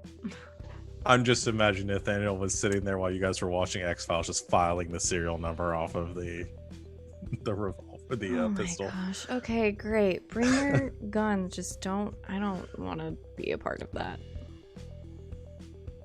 But I'll get my taser.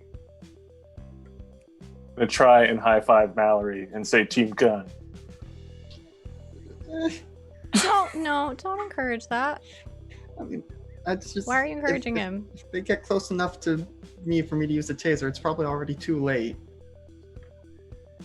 I mean, if they get close enough to you to use a taser, it probably means that they also don't have a gun. People find knives statistically more intimidating than guns, anyways. Yeah, I would call stabbing pretty scary. Yeah. But, like, if you go to rob someone and they have a knife, you're more likely to do what they say than if they have a gun. Is that true? Mm-hmm. Why? I don't know. Like, the average number of stabs in a prison stabbing is crazy high. It's like way above 10, and there's a huge survival rate. So, like, I'm why not be saying it's that rational. I'm saying that's what people do. You know that, but you cheat on your exam. Like, you could just study for your exams instead of reading about, I don't know, stabbings in prison. What is wrong with all of you? What? I mean, I blame grad school. This is the stuff You Steelwood chose to tells me go! every day. We need to talk to Steelwind. Good luck. Can I go now, please? Yeah, you're the one sitting around talking about guns and stabbing. All right. Ugh. All right, so Mallory heads over first. So let's do Mallory getting to the science department or the science building, go over to the psychology department. You see the sign for you make it there, not attacked. You can see there's a security campus guard that is posted outside the building, kind of keeping an eye on people coming in and out. Otherwise, things look pretty normal. You head up to the second floor to the psychology department. There are a couple doctors listed, or professors listed on the plaque outside.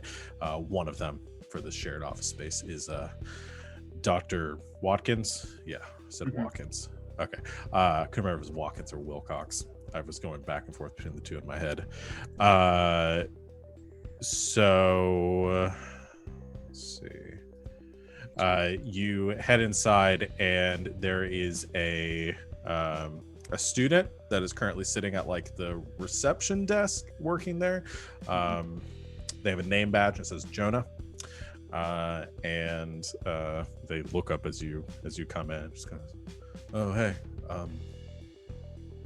how can I help? I'm over from you're over from the physics department, and there's been some talk about maybe trying to do some collaboration, and I guess my professor sent me over here because of course he's too busy to pick up a phone himself and call, but hoping to see if have you heard anything? I know you just kind of work the desk here, but if any of the psych professors are maybe thinking of doing something. I don't. Well, I know we've been kind of cutting back on hours with everything going on. They might be interested in it. I can go see if Dr. Watkins wants to talk to you about it. Do you got a second? Yeah, sure. Okay. Yeah, one moment, and heads back through the office and into some like the back rooms there, leaving you alone for a couple minutes. Gonna try and sneakily, if I can ascertain if there's a back door out of the psych department, or if anyone leaving would have to come through the front door. No, it would be based on your understanding, like the building layout. There are the windows out back, but there's no official there's no like fire escape or anything like that back there. There's just a single hallway and the main thoroughfare through this kind of long building, and then the 2 stairwells leading down. So somebody coming out of this department would have to come through the door you just came through. And so I think using good old T9 texting, text that info to the rest of like just one door, gonna have to go past me or jump out window. Okay. You are after a few moments, you hear some footsteps approaching. Jonah comes back out to the desk and the door opens, and you see one of the Professor Watkins or Dr. Watkins come out.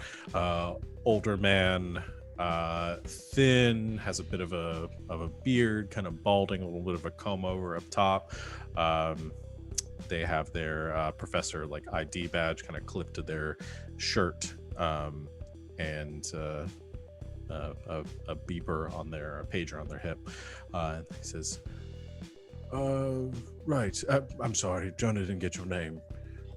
I'm Mallory. I'm a grad student in the physics department, and my advisor over there has been suggesting it might be a good idea to do some collaboration between departments. And I know the psychology department's having a bit of a rough time given everything, but thought maybe we could come up with something.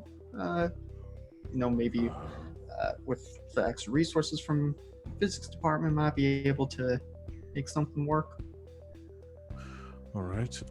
Who's your advisor? Oh, God, I could come up with a name on the spot. My advisor will be Professor Wilcox. Okay. Or is that going to confuse you too much? No, that'll be fine. Professor Wilcox, right. We've had lunch together a few times. Let me think. I'm going to have you roll a charisma. Okay. Check. That's just the 1 dice. Yeah, unless you can argue for your Anima helping you here. Nah. It's okay. Charisma's middling. It's a 5? 5. Okay. Yeah, I was probably going to put this with the last one with an easy difficulty of 4. He goes, all right. You know what? Why don't do you have a proposal or something written up for? Nothing so formal yet. This was more just coming over. I mean, I honestly wasn't expecting any you to still be here, this far into the afternoon, early evening, but just kind of seeing if this was worth pursuing any further. I keep pretty late office hours during the week. Why don't you go back into my office and we'll discuss it for Okay. a moment. I'll get some of the details from you. He leads you back to his office and begins kind of going over some of the details of it, talking to you about your work with Dr. Wilcox and all that. Okay. So the rest of you are over off campus kind of right now, coming onto campus. I assume so. Is what's the marching order here? I assume I'm way up front, probably playing games on the phone, Tetris or Snake, just walking. Okay. And the other 2 of you are staying as far back as you can, still trying to monitor what's going on with Lonnie. Yeah. Okay. Mm-hmm. All right. So it's a little bit before your appointment. Getting close to 7. It's obviously not dark yet, as we're still in the middle of summer. But there are kind of long shadows being cast across the quad as you're heading through it. Not a lot of students out because it is because of the curfew and everything going on right now. You cast a security guard on a golf cart that comes driving past you and sees the people walking behind you and kind of waves and keeps going, seeing that you're all right. and you begin to approach near the science building. Hey guys, fall back. You shouldn't be able to see you. Why would you not want to see me? No. Oh, no. I got it. You have to be able to see you, though, right? That's the thing. Yeah, well, use your companions.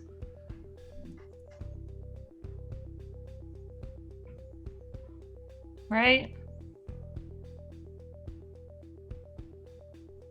I guess. I mean, that's why we have them. It's Yeah. not really Guess Vega's Anima's- strong suit, but... Yeah. Oh, okay. I mean, I guess he can see, so... Mm-hmm. What's the range on your guys' animas? Probably, like, nothing. What's the map? D6, so 18 meters. 18 meters. So Well- I have the times- max range at 120 feet, essentially. Oh, is 12 meters. 12 meters. Mine's a and- D4. Okay, So far. so not super far. Sorry, I just had a So- moment of like, wait, is that 4 times 3? No, that's hard. All right. So like 36 feet for yours, a little bit less than 40 feet, and a little bit further for Nathaniel. The first down. Yes, it is. Thank you. In the south, I would know about Football. football. You would. Go. Ooh. Gamecocks? I don't know. South What? Carolina? Oh. I was like, I'm sorry, wait. Oh, we're the I don't know if Ggameknights. We're Oh, not that one. I messed it Ah. up again. I was right. You guys all looked at me like I was crazy. No. South Carolina is. I was just trying to decide whether you would support your football team. But I don't think Charles. This is a I don't think the College, though? I don't know think they this. have- City? Yeah. You I said the don't know if word they cock, fall- and that's all I heard. Sorry. Right. I said All what I right. said. You guys fall back a little bit, trying to keep out of sight, and you, Lonnie, come around the corner, and as you do, you see 2 figures come walking around the building, kind of moving to intercept Lonnie. Both of them wearing leather jackets with some studs on them. One of them's got a shaved head. The other one's got like a mohawk that's colored green. And they it's a guy and a girl, and they come up towards Lonnie, and the girl comes up and says, "Hey, where you going?" The science building? Right. Got any money on you? She motions to herself. No, I don't have any money on me. I don't have any money, period. I work at a ramen shop. Should we be getting involved? This feels like crime. I mean, I don't see any animas or anything yet. Okay, but like, what if they mug her? Revenge. She looks at the phone in your hands and pulls out a switchblade from her pocket. Oh, hell no. And she says, "How about the phone then?" I really wish you wouldn't have done that. Does Piper just come flying out I'm just somewhere? gonna, if I see this happening, I'm gonna run over there. I think Okay. I think that I would have Steelwind manifest and create a barrier and kind of like shove them forward. All right. We're gonna roll initiative. Is that a thing? That is Mhm. a thing. That's a thing we do. Is it speed? Do you roll speed? So yeah, we'd say Dex plus speed roll. Mine's good. You don't have to spend AP to use this though, to do initiative check. Their initiative is fixed. Let me get.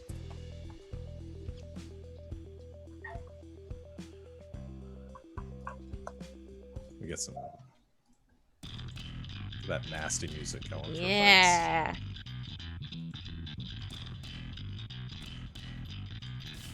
All right. So the initiative for the ruffians is a 4.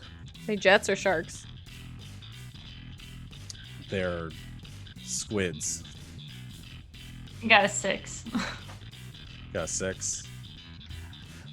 And Mallory can roll 2. You're not there, but we'll if you get involved. Okay, that's a 6. What were the other 2? I've got 17. Dang. I have a D10 and a D8, and I rolled a 9 and an 8. I got a 14. Okay. I got Keep track of what your initiative. Oh, sorry. Go ahead. I got a 7 for Dex plus Speed. Okay. What I'm gonna have you do is keep track of your initiative, because one initiative changes each round, and 2, your initiative essentially functions as your armor class if something tries to attack you. So it sounds like first is going to be your, and this probably won't be a long combat situation, but first is going to be Piper. So what do you do? Yeah, I'm gonna run over there Uh-huh. as fast as possible. I would like to, manifest Vega and just see if I can get him to just blast these fools. I don't know. If I Yeah. can get So close enough. the way combat moves is you can do up to 2 actions in combat, and the actions are attacking, moving, using an item, or using an ability. So Okay. as far as moving goes, you can move up to your range as part of your movement. So not very far. Yeah, I mean, it depends on who you are. If you have a Well, long that's what I range, mean you for move me. very far. Not very far Like for Alex, me. like Mallory can go like 100 and something feet. Apparently, I'm also a track star. Yeah. Essentially, I think it functions as your Listen. anima, helps you to move. Listen, my as career is based in endurance. I'm not a sprinter. So you come running in as one of your actions, and then your second one is going to be attacking. Yeah, I'm gonna try to Sonic Blast. Okay, so here's how the attacks work. You can attack. You spend an AP to attack using you're an anima. You're going to use because you're using one of your abilities too. You're going to roll whatever your anima's attack would be, or your accuracy check, and then if it meets the 4 that these ruffians are, then you'll roll your damage. You can choose to attack more than 1 by spending an additional AP. Okay. But you have to roll separately. And there's 2 of them. There's 2 of them. Okay. I would like to do that. Okay. Because I have lots of APs. Oh. Okay. So what am I rolling? Whatever your thing is for yours, which I think is power plus strength, and then -2. Okay. Good. I should write that down somewhere. Well, my You should write that power. down somewhere. Oh no, -1. Strength plus power, -1. Okay. So my power is 12. My strength is 6. So that's a -1, 12. 12. That will hit. You're just attacking one of them. No, let's do both of them. So I roll separately for both of them. You roll separately and you do 2 AP. 2 you points. subtract Okay, 2 yeah. AP. So I'll have. I rolled max. A 12 on a 12 and a Okay. 6 on a 6.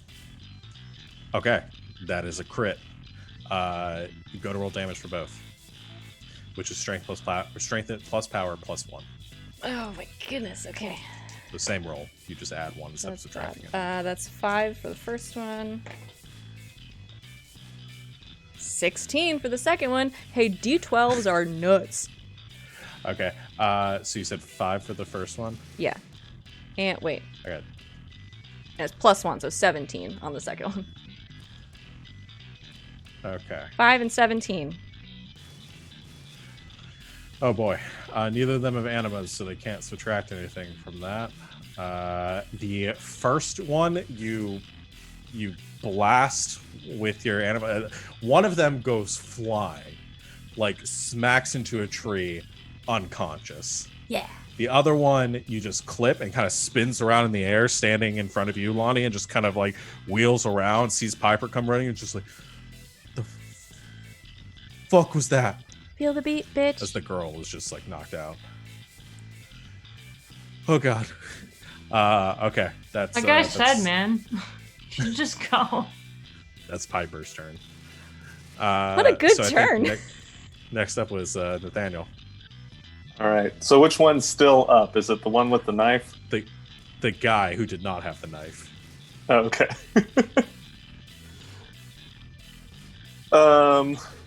I think I just want to move up and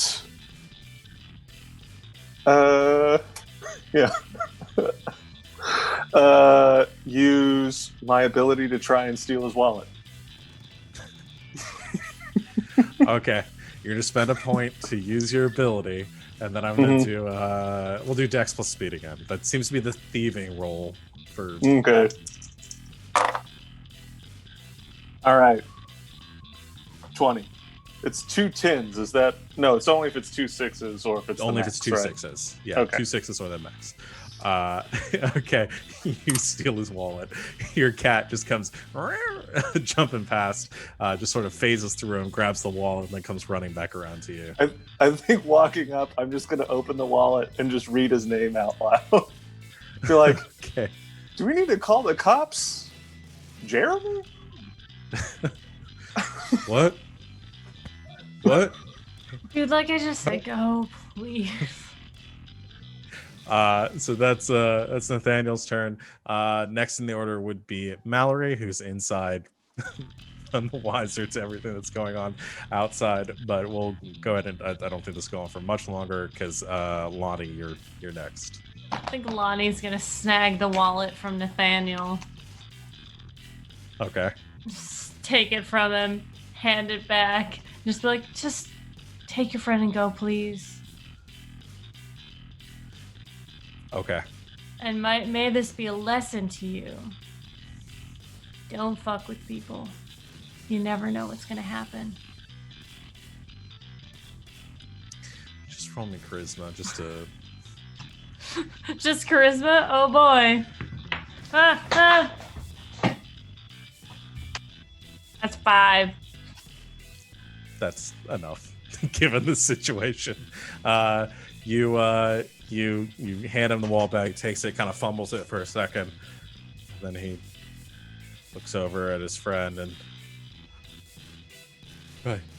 right, sorry, and just goes running over and picks her up, and she's kind of like, I mean, she's dead, but I'm not gonna kill her for the sake of what's going on. She took so much damage from that attack. But that would not fit the tone of what we're going for right now, to do a murder. So he goes and he picks her up. She's just like, what happened? He's like, we're going now, and they go scampering. I off. did say it stuns and disorients people, not murders them. I mean, we'll see. Okay, Miss Frizzle with the life lessons over here. What? Did you want me to kill them? Well, no, it was just funny. Thanks. It's a compliment. I like the matching school bus. You could have at least let me snag his cash before we gave. I was gonna give the wallet back. You don't He's need just a his dumb cash. kid. Come on, we But- scared him enough. I want his cash. Oh, I'll give you $5 from the restaurant tomorrow. No, it's no fun. I have to steal it.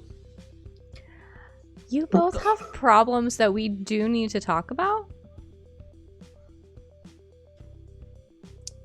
I talk about it pretty openly, I think. I'm not going to stab her. Stop.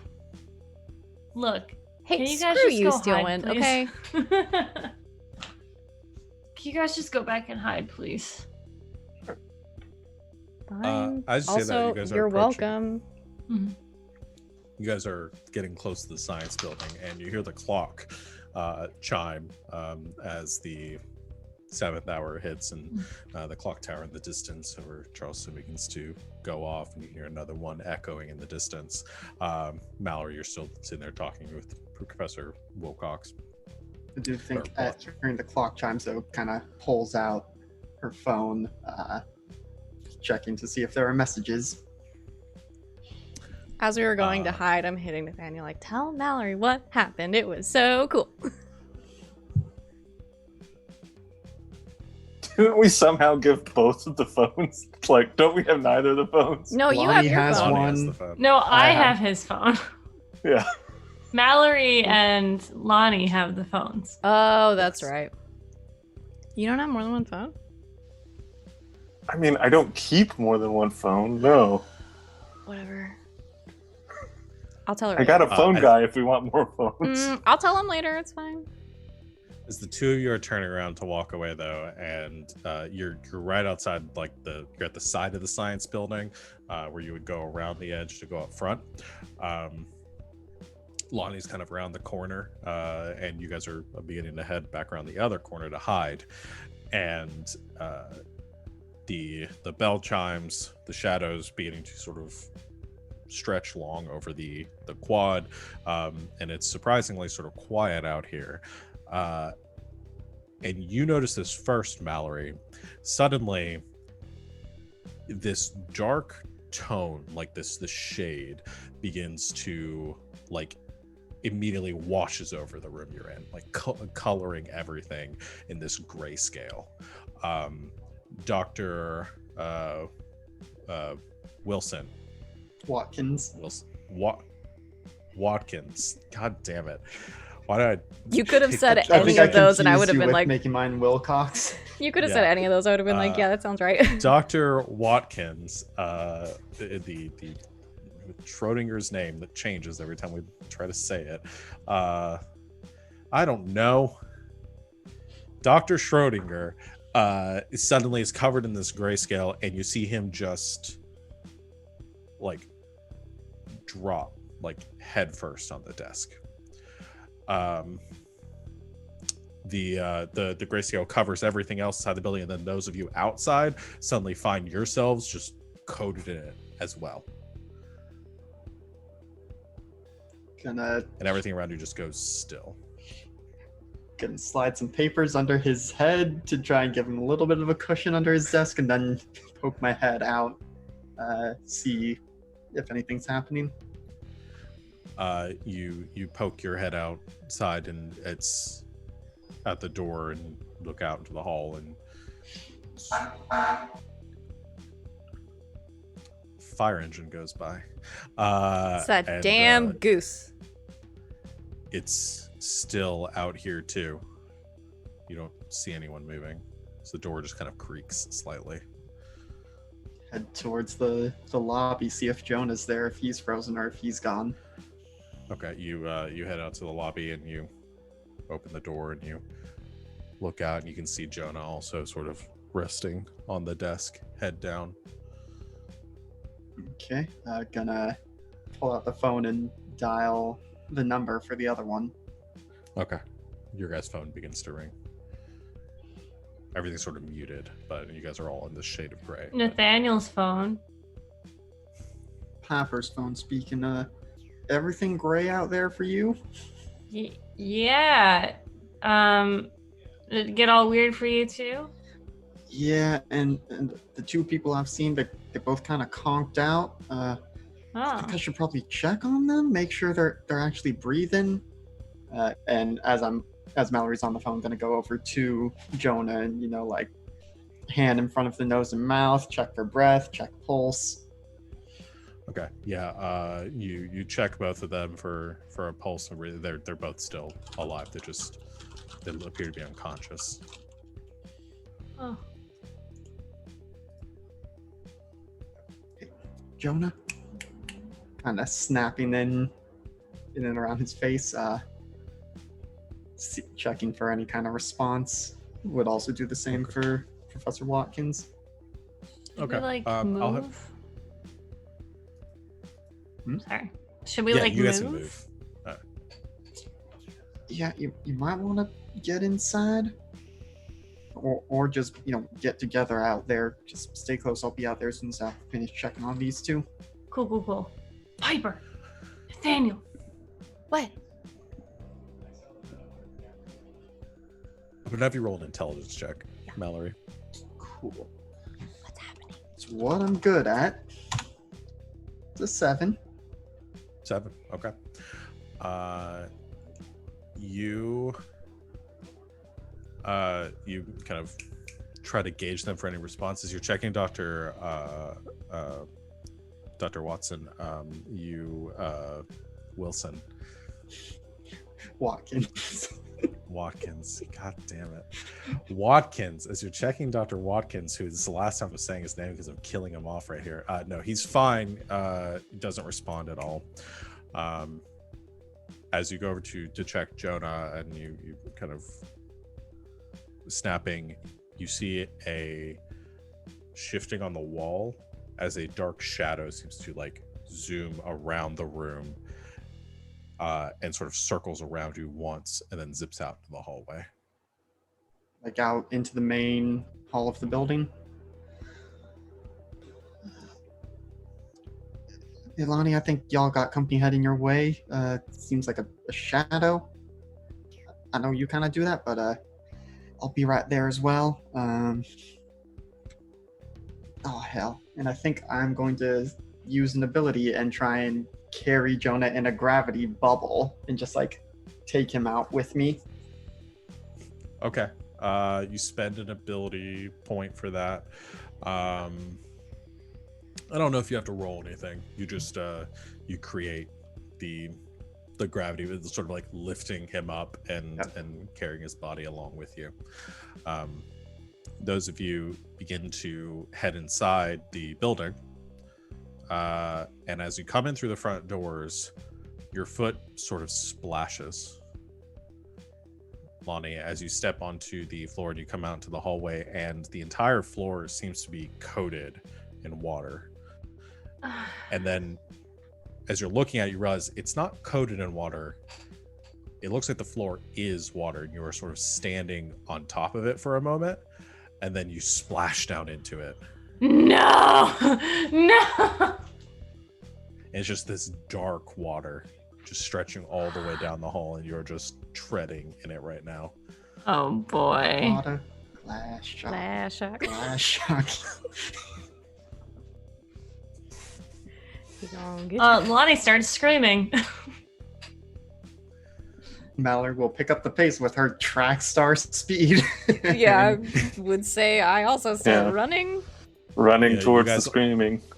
Yeah, you guys all run downstairs. Mallory, you're coming down the steps and you reach the middle landing, and you can see the front entrance. You see the first floor, and you can see it is like like a big swimming pool almost there almost. And you see Lonnie sort of thrashing in the water a bit.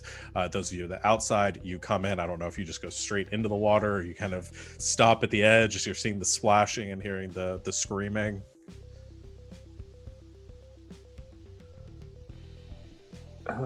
Depending on who gets there first. I mean, Piper's instinct is to jump into it and try to pull her out, but I would stop before the water, I think. Okay, See you what's stop at going the on. edge of the door open. Mhm. Piper, you jump in to where Lonnie is sort of swimming over to her, and you feel something bump your foot for a moment. Why did I pick this? Why did I do this to myself? I'm gonna swim over to her and try to get her to calm down. Because you can't Okay. swim while you're panicking. You watch as down the hall, you see a shape kind of emerge from the water, and you see a shark fin beginning to kind of snake its way down the hall straight in your direction, both of you. Oh no. Shooting it with my gun. Oh my god. All right, we're gonna roll another initiative. Oh my god. Shooting it with my gun. This is What is this against against? the Speed versus this- Dex.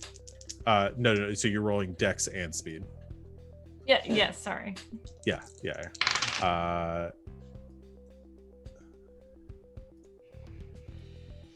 This is a difficulty 7. I got 15. Okay.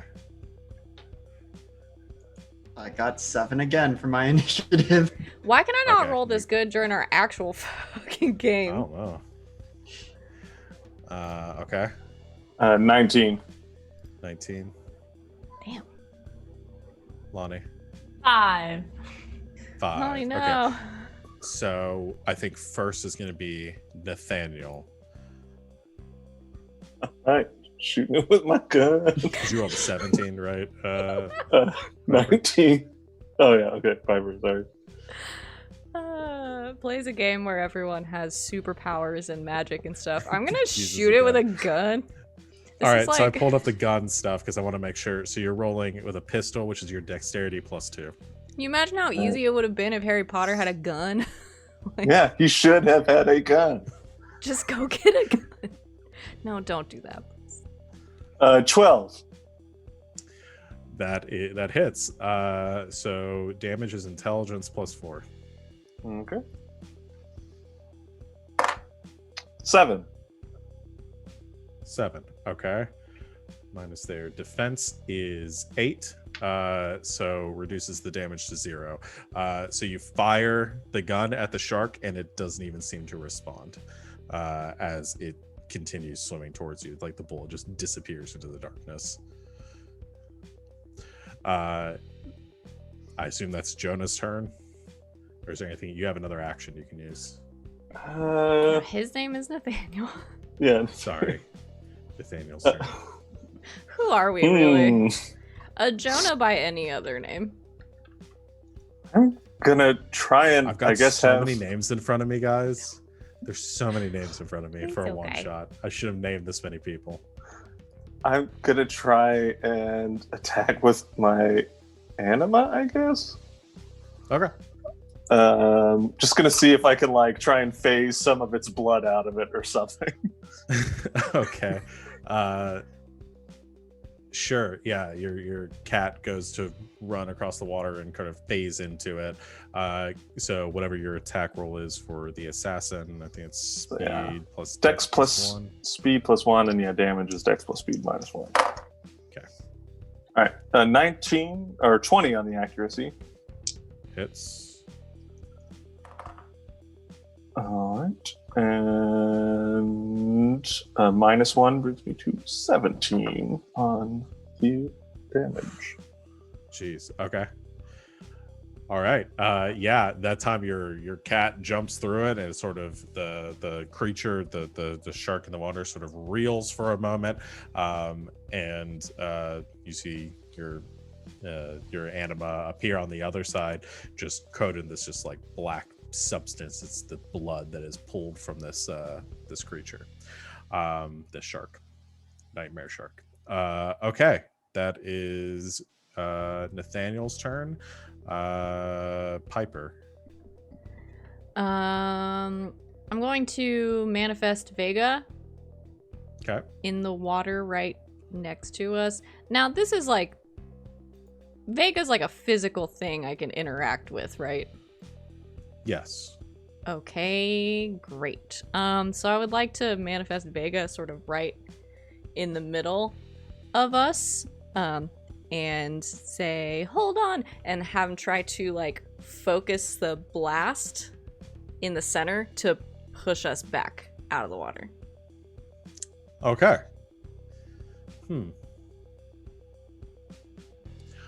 Debating what role that would be.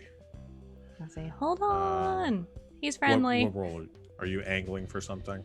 I mean, I was gonna say power, because Power that's would kind of work. what makes the blast like Yeah, I impact don't things and think be able to move them. So I don't think you're adding anything to this. I think this is just your anima's yeah, power. Okay. it's okay. I'm not All right. very strong anyway. It's an 8. Okay. So using your anima's ability, you focus a blast. Lonnie and you both hanging on and then Vega sort of blasts backwards, just like concussive boom speed. You blasting towards the stairs or back out of the building? Oh no. Towards the stairs. Towards the stairs. Okay. 'Cause Mallory this suddenly is still in here somewhere. Piper and Lonnie are both blasted backwards and landing on the stairs, the thud at your feet. Good job, buddy. So loud. I think that is Piper. Is there anything else you want to do with your turn? I don't think so. That was Sounds really like a full yeah. That was Okay. kind of all I had in mind was not being in the Okay. water anymore. Yeah, blast the two of you out of the water. Mallory, it's your turn. You tied for initiative. Yeah. So then I think kind of letting Jonah fall to the ground a little bit. It was only a few feet off the ground being carried, but Jonah, I really hope this isn't you, but if this is you, you need to cut this shit out right now. And just to show you that you're out of your depth, is there anything left of the nightmare shark, or did Colton tear it to shreds? No, it's still there. Gonna try and have Luna manifests and just try and basically gravity surge it out of the water into the ceiling to just Okay. do damage to it that way. Okay. So go to roll for your attack. So that is going Accuracy. to be int plus range -2. Yes. So d12 plus d12 -2. Well, I rolled terribly, so that's a 3. That is terrible. That does not succeed. So I Okay. think like a section of the water comes shooting up out, but the shark just narrowly avoids Yep. getting hit. I don't know, because that was kind of only one action. I don't know if I can do. I think I could do another ability. You could do another ability or another attack or something, yeah. Yeah, As so long I, as you don't move or do anything else. yeah, I think I'm gonna try again because I just hope that was terrible luck. But maybe instead of flinging it out of the water,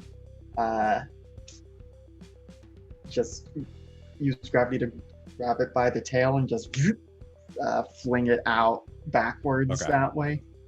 Sure. So once again, 1d12, 1d12, -2. Still not great for d12s. That's 9 total. That will succeed though. Okay.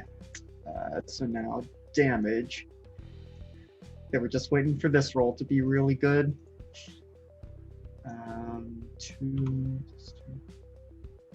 14 now. Okay. Well, that was a 1 and an 11 on the d12s. So you 14. Okay. Yeah, with that the shark is essentially like thrown across the room and then like hits the wall and then just smatters like just is splatted in this big like Splatoon style splat of black goo. All right, that is it for Mallory's turn. So it is going to be Fear Factor's turn. And it is going to make an attack. I'm going to spend 4 AP to just do an attack against each of you, because don't think it's going to get another round. It's going to... So here's what happens. I'm going to narrate these separately, and then I'll do the attacks. So the at the same time that shark splatters, this darkness overtakes all of you, and suddenly there's this chill in the air, and Piper, you feel this breeze coming from behind you, and you turn around and you can see coming down the stairs a large man with these moth wings, just beating, kind of blocking out the sun, the little bit of light behind it, and you just hear in this whisper, "Who are you?" as it lunges in to attack you. Let's see, going through the rest of these. Mallory, at the same time, the wall next to you, this dark spot appears, and there's this sudden like sensation of being pulled in towards it, and you have to brace yourself against the wall as this just microscopic sort of black hole appears there, and you find yourself just being pulled towards it. Nathaniel, I don't know how I'm gonna do yours, buddy, but you just you get stabbed. You suddenly find everything on you, because I imagine that, Nathaniel, you are wearing like a watch or have some like nicer like accessory stuff, and you look down and you see the metal on your like nice Rolex watch beginning to just corrode, and as it corrodes, you watch as your arm begins to corrode along with it, and then Lonnie, you suddenly begin to feel this sensation of you can't breathe, and you begin to cough up water. So I'm gonna go ahead and make I have to make a separate attack against each of you. All right.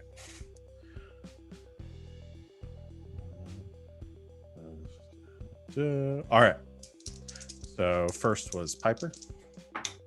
What was your what was your initiative? I put it in the chat. 15. Okay. That was a 17. Mothman, no! Against who was next in the order? That's a 7. That means Mallory. Mallory. Third was Nathaniel. That's a 9, so I think that doesn't work on you. And 19. Is this the same as usual where Ty goes to the runner? Yeah, I think Ty goes to whoever the attacker Okay. would be, whoever's doing the rolling. And then, ooh, that's only a 4 against Lonnie. What did you roll for your initiative? 5. You're safe. Aw. The gods. Gonna have to fight Mothman for so- you. Piper, damage. That's 19. From my Nope. HP? 21. From my HP? Minus your defense. Which is what again? Whatever your defense die is. so. Do we roll it? Do I? Yeah. You just subtract it. Okay, so that's minus Whatever the die value is. 6. Okay, so 21 minus 6. Which is what? That's 15. 15. Okay. Yeah. That's just rolled that's from my HP. Yep, I almost rolled max on my damage dice. Guess how many I have left? Not many. One of them. You grow and up with a then, D8 and HP. Yep, and then the second one is Mallory. From my HP? Uh, In this economy? That's 17. Okay, minus 6 is 11. Guess who also has 1 HP? Oh no! And this is not a game which is very generous once you hit 0. Because you just roll a d20, and if you roll an 11 or higher, you live. If you roll a lower, you die. Single death save. And also, yeah. you only get one of those per campaign. Yup. If you hit 0 Yeah. again, you're dead. Yeah. This just got so nasty. Both of you feel this. I mean, you're attacked by a Mothman in a black hole. You get fucked up. That will end. That will end Fear Factor's turn as you feel these manifestations of your worst fear come to life to attack you. I think the only person that hasn't gone is Lonnie and Mallory. Both. No. Can I Who hasn't gone yet? I'm Just not keeping Lonnie. track of initiative. Just can I Lonnie. ask a question? Yes. So we just got like really fucked up. Like physically, what does that look like? Because it's not like we just got stabbed. Like, No, I mean, well, I don't know. I think Mothman you're- might have a knife. I think if you're defending yourself, I mean, the same, whatever damage goes to your anima also goes to the typically also goes to the user. So if you're defending yourself with your anima or whatever, Mothman, I think, has these large claws and just sinks them into the chest. So I of did your just anima. get You stabbed just a lot. get stabbed. You Okay. got stabbed a lot. It's also So the it's just, psychic harm of dependent on what they yeah. do. Cool. Yeah. You know, Same thing just for- for the audience at home. Yeah. Okay. I liked the shirt. Lonnie.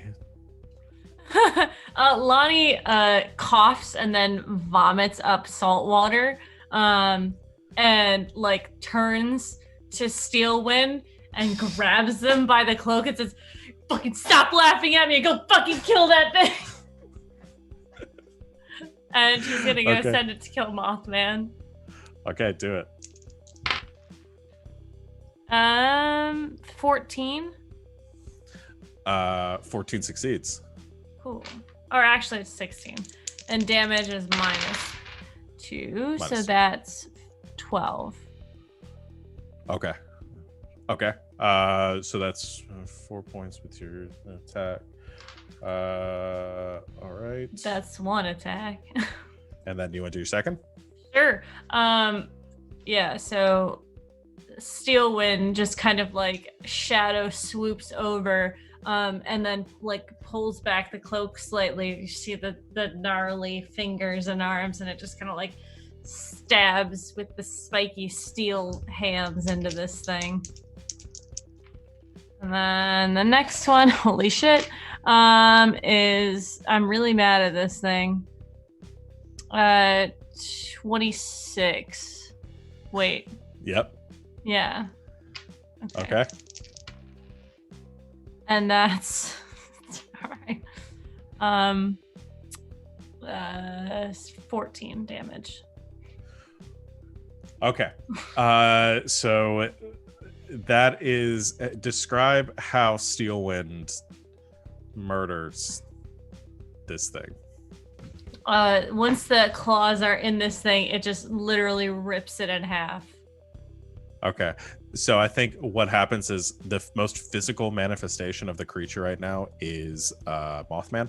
Mhm. And Steelwind just goes just shrieking towards Mothman and impales it with its claws. And as it does, you see all these shadows begin to retract and move towards it.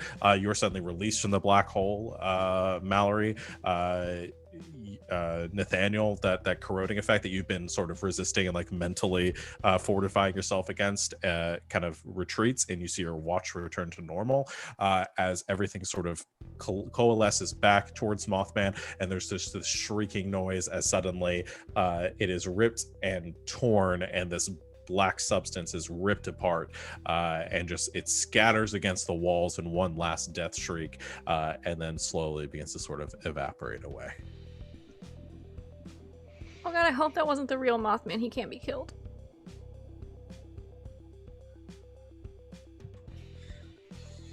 So what do we look for, like a torn in half guy now to figure out who did it? What's going on? I Do think we I'm know? dying. Oh my god. Maybe look for someone who looks like one of us. I think I might have grown a couple inches or shrunk a couple inches. I'm not really sure. I got stabbed. All right, you guys just wait here. Steelwind. No, let's fucking go. No, I'm not gonna finish them off. Let's go. I hate you, Steelwind. You're a jackass.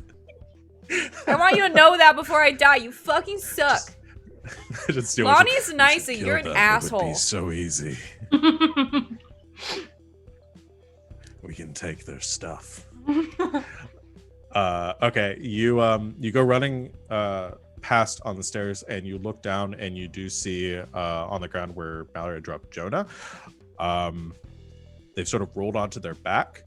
Their eyes are sort of lulled open, and they don't appear to be breathing. Is he dead? I think. I poke him. doesn't respond. His body is lifeless. I've seen this. I take my fingers and I put them on the throat, neck, somewhere. You don't feel anything except. I think he's dead. Do like CPR? Do you know CPR? I'm not kissing him. I'll try and do CPR. You try CPR to get him to come back, and he does not seem to respond to it. His body is very lifeless right now. The spirit is not willing. You begin to hear a bit of a commotion come from upstairs, and you hear a voice, Jonah. Should we Where did that bail? boy go? I'm gonna have Colton phase him into the ground, so he's buried forever underneath the science building. That's horrifying, Crime! but so efficient. He's just gone. You spend an AP for that, but I'm not going to make you roll for it. Nathaniel, that was incredible. And you see the professor walk to the top of the stairs and say, have you seen... Oh, you look terrible. Are you all right? I thought I saw a shark. Why are you Panic wet? attack. Are we all... Wait, we're all still right here, right? Mm-hmm. Yeah. I'm like covered in blood. You're covered in blood, and... We're doing obviously- it. I was mugged! Oh no. I'll call the police right away.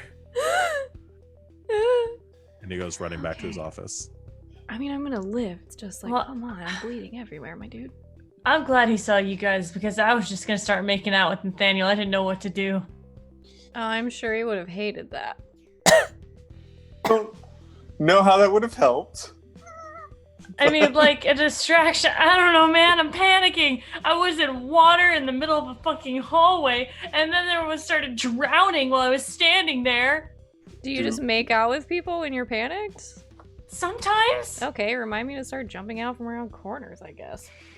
We need to leave before the cops get here. There is going to be a missing persons case about Jonah pretty soon. We They can need to say go to the Jonah. hospital. Oh, yeah, absolutely. We can say Jonah did it and ran away into the night. There. Can we blame him for this? I really liked this shirt. Oh, It buddy. was very expensive. Everyone, give me your guns. I'm going to hide them. I don't have one. Mine is registered. It's still in It's- my purse. I didn't even pull it out. Your gun is the only crime. All right. I'm going to hide the gun in the earth as well. You face it in the ground. I like that's Nathaniel's default way to get rid of things. Just zoop. Okay. Is he calling 911? You think do so. hear the sound of sirens after a moment, and an ambulance arrives with the police. They to treat you. They take your statement. I assume you say Jonas stabbed you a lot, threw Yes. water on you, broke your arm, Mallory. Yeah, and you We come tried up with to. your. He's just on. Maybe he was on PCP. I don't know. He was really strong. And you give them your story, and After this, I am Jonah- gonna write a piece about South Carolina's meth problem. but Jonah is never found. We all know. Any conclusion scenes that you guys want to do before we wrap up? Wait, does this mean if Steelwind dies, I die? Yeah. Pretty much. You gotta be fucking kidding. I'm stuck with him forever. This is fucking great. Maybe you should go to. I don't know if it would be couples therapy. You also need to find a therapist who's an Anima user. Maybe I'll change my major and go into like counseling, and then yeah, I could become a therapist for like specifically people and their animas. There's got to be a market for that, right? That's a really good idea. Yes, I Wait. want ice cream. Can you stop? Thank Do you. we want to break into Jonah's place and see why he was doing this? Or are we just okay with... Well, I mean, you think he has like a manifesto or something in there? Yeah, I think he's got something. The guy was a serial killer. I mean, he only He killed only one killed person. one person. Yeah, he was ramping up. That's how serial killers work. You know what? You're right. You can't. No, When did- listen. When did Criminal Minds come out? No, we can't. I was sitting here knowing Minority Report wasn't out yet and trying to figure out how to phrase this. He's not a serial killer until he does it. All right, fine. I mean, Whatever I'll. technicalities we want. I mean, if but- you're gonna go, I'll go. Yeah, obviously. for sure. All right. So after Piper Mallory get out of the hospital, you head over Twice, to... because Piper is gonna have to pay for some kind of plastic surgery to get rid of probably all of these scars. Mm-hmm. Mm-hmm. It's a tough life. Maybe It's that's okay, why I'm she rich. abandons the pop star and proceeds to counseling. You head over to Jonah's place. You do not find a manifesto. I assume you break in. You do look around. There's nothing there. You do find that he has a nightlight. Seems a bit odd for an adult. But hey, Some people are afraid of the some dark. people do. Yeah. I'm just saying it comes. You have it comes to your attention. It strikes you as a little bit weird. You find a journal as well, and you go through that, and it details pretty recently. He describes a mugging a few months ago where he was attacked, and since then he's had very bad dreams, all about all sorts of things. Some of the more recent ones, he talks about a dream where he saw somebody getting attacked by a large snake, a dream where somebody was getting chased by a person with a chainsaw wearing a mask, a dream with a swarm of locusts attack somebody, and finally a dream where a group of killer clowns stabbed somebody to death. So he was doing it on accident? I feel personally attacked. He was falling asleep and his Anima was murdering people? Look at me right now.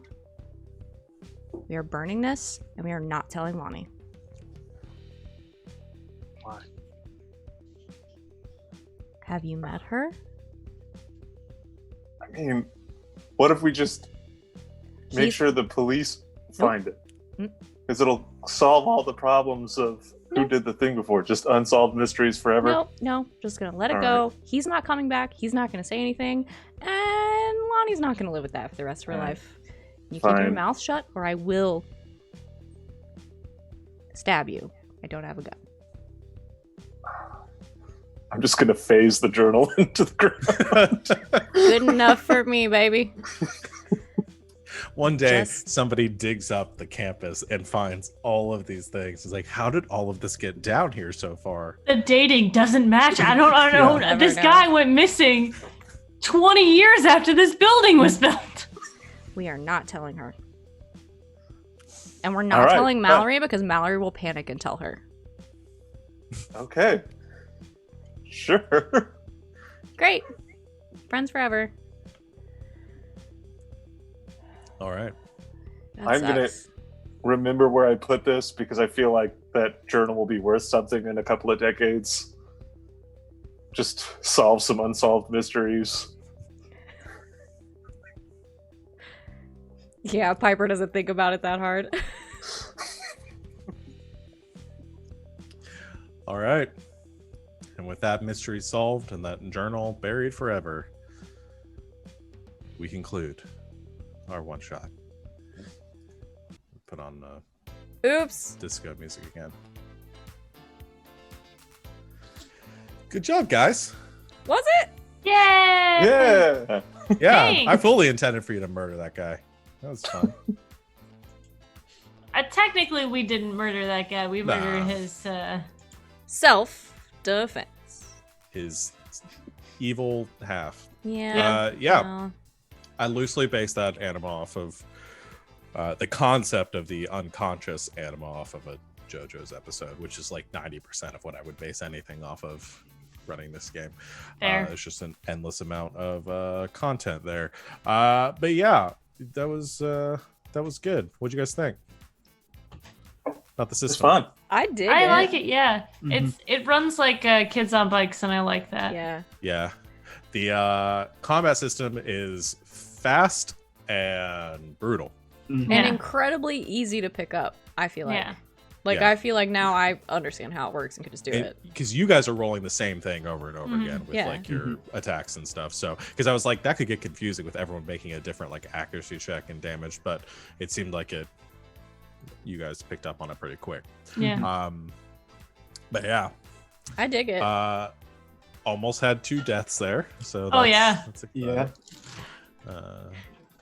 Good to know. They do specify, like, if it gets to combat, shit is going down. Yeah. So yeah, no, I definitely don't think this is a game. I wanted to see combat in this game, but I don't think that this is a game where necessarily big drawn out combat encounters are the go-to. I would Mhm. not call this combat heavy. No. I I think it'd be But yeah. interesting if we did it again, having the Anima be played. I know that's not like you have it to play them out. yeah. Like either you or someone else, like one of the other players, is your Yeah. inner. Yeah, that'd be interesting too.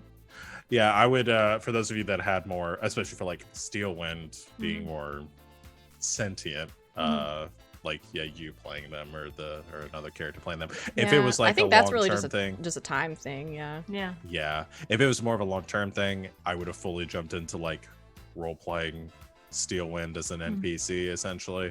But yeah, I don't I got a grasp on it way too late. Mhm. And then yeah, but no, I dig the system. It's easy to pick up, and I'm looking forward to seeing what the final iteration of it looks like, which will come out for those of you watching later this week. Is the Kickstarter ends. I think it goes up on Drive-Thru RPG almost immediately after that. If you support the Kickstarter, I think they've talked about the codes coming out by October. The So, Kickstarter's on until Thursday. And Yeah, the links are in until chat. Thursday. So, and also up there.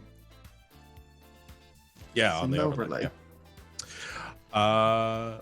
The But yeah. only other thing I would mention about the system that we didn't really get to see is it does break it down into different phases. Like there's a social phase, investigation phase, a combat phase, conclusion phase, and you can do them in whatever order. But I Yeah. understand why we didn't get to them with a one shot, but that would be an interesting way to section Yeah. things up. Yeah, I think I we tried did to hit- an extent. I I tried think to it's hit just all hard of to them. it's hard to see in Yeah. 3 hours, but I think the highlights were there. It's got some really interesting stuff, and I'd love to see more of it for like GM prep Yeah. for it, because Yeah.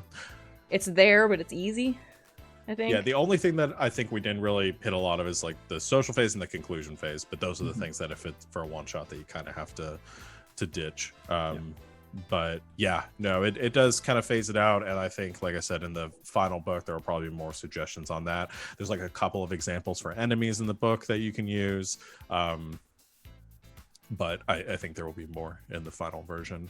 I used the ruffian from the book basically, and then the Anima wasn't one from the book, but I built it the same way as the other ones in the book are. So I would also call out as a plus for this system, and not just like if you're playing the system, but like if you're making a character for anything, the list of like questions that it wants you to answer about your character and like building your background and stuff are so choice. There's just like a page of questions, and they're great. So, and they're in the free quick start guide. Yeah. So I would check that out just if you're building a character for literally anything, because they make you think. yeah, But it's a they're good not way to- overly difficult to answer.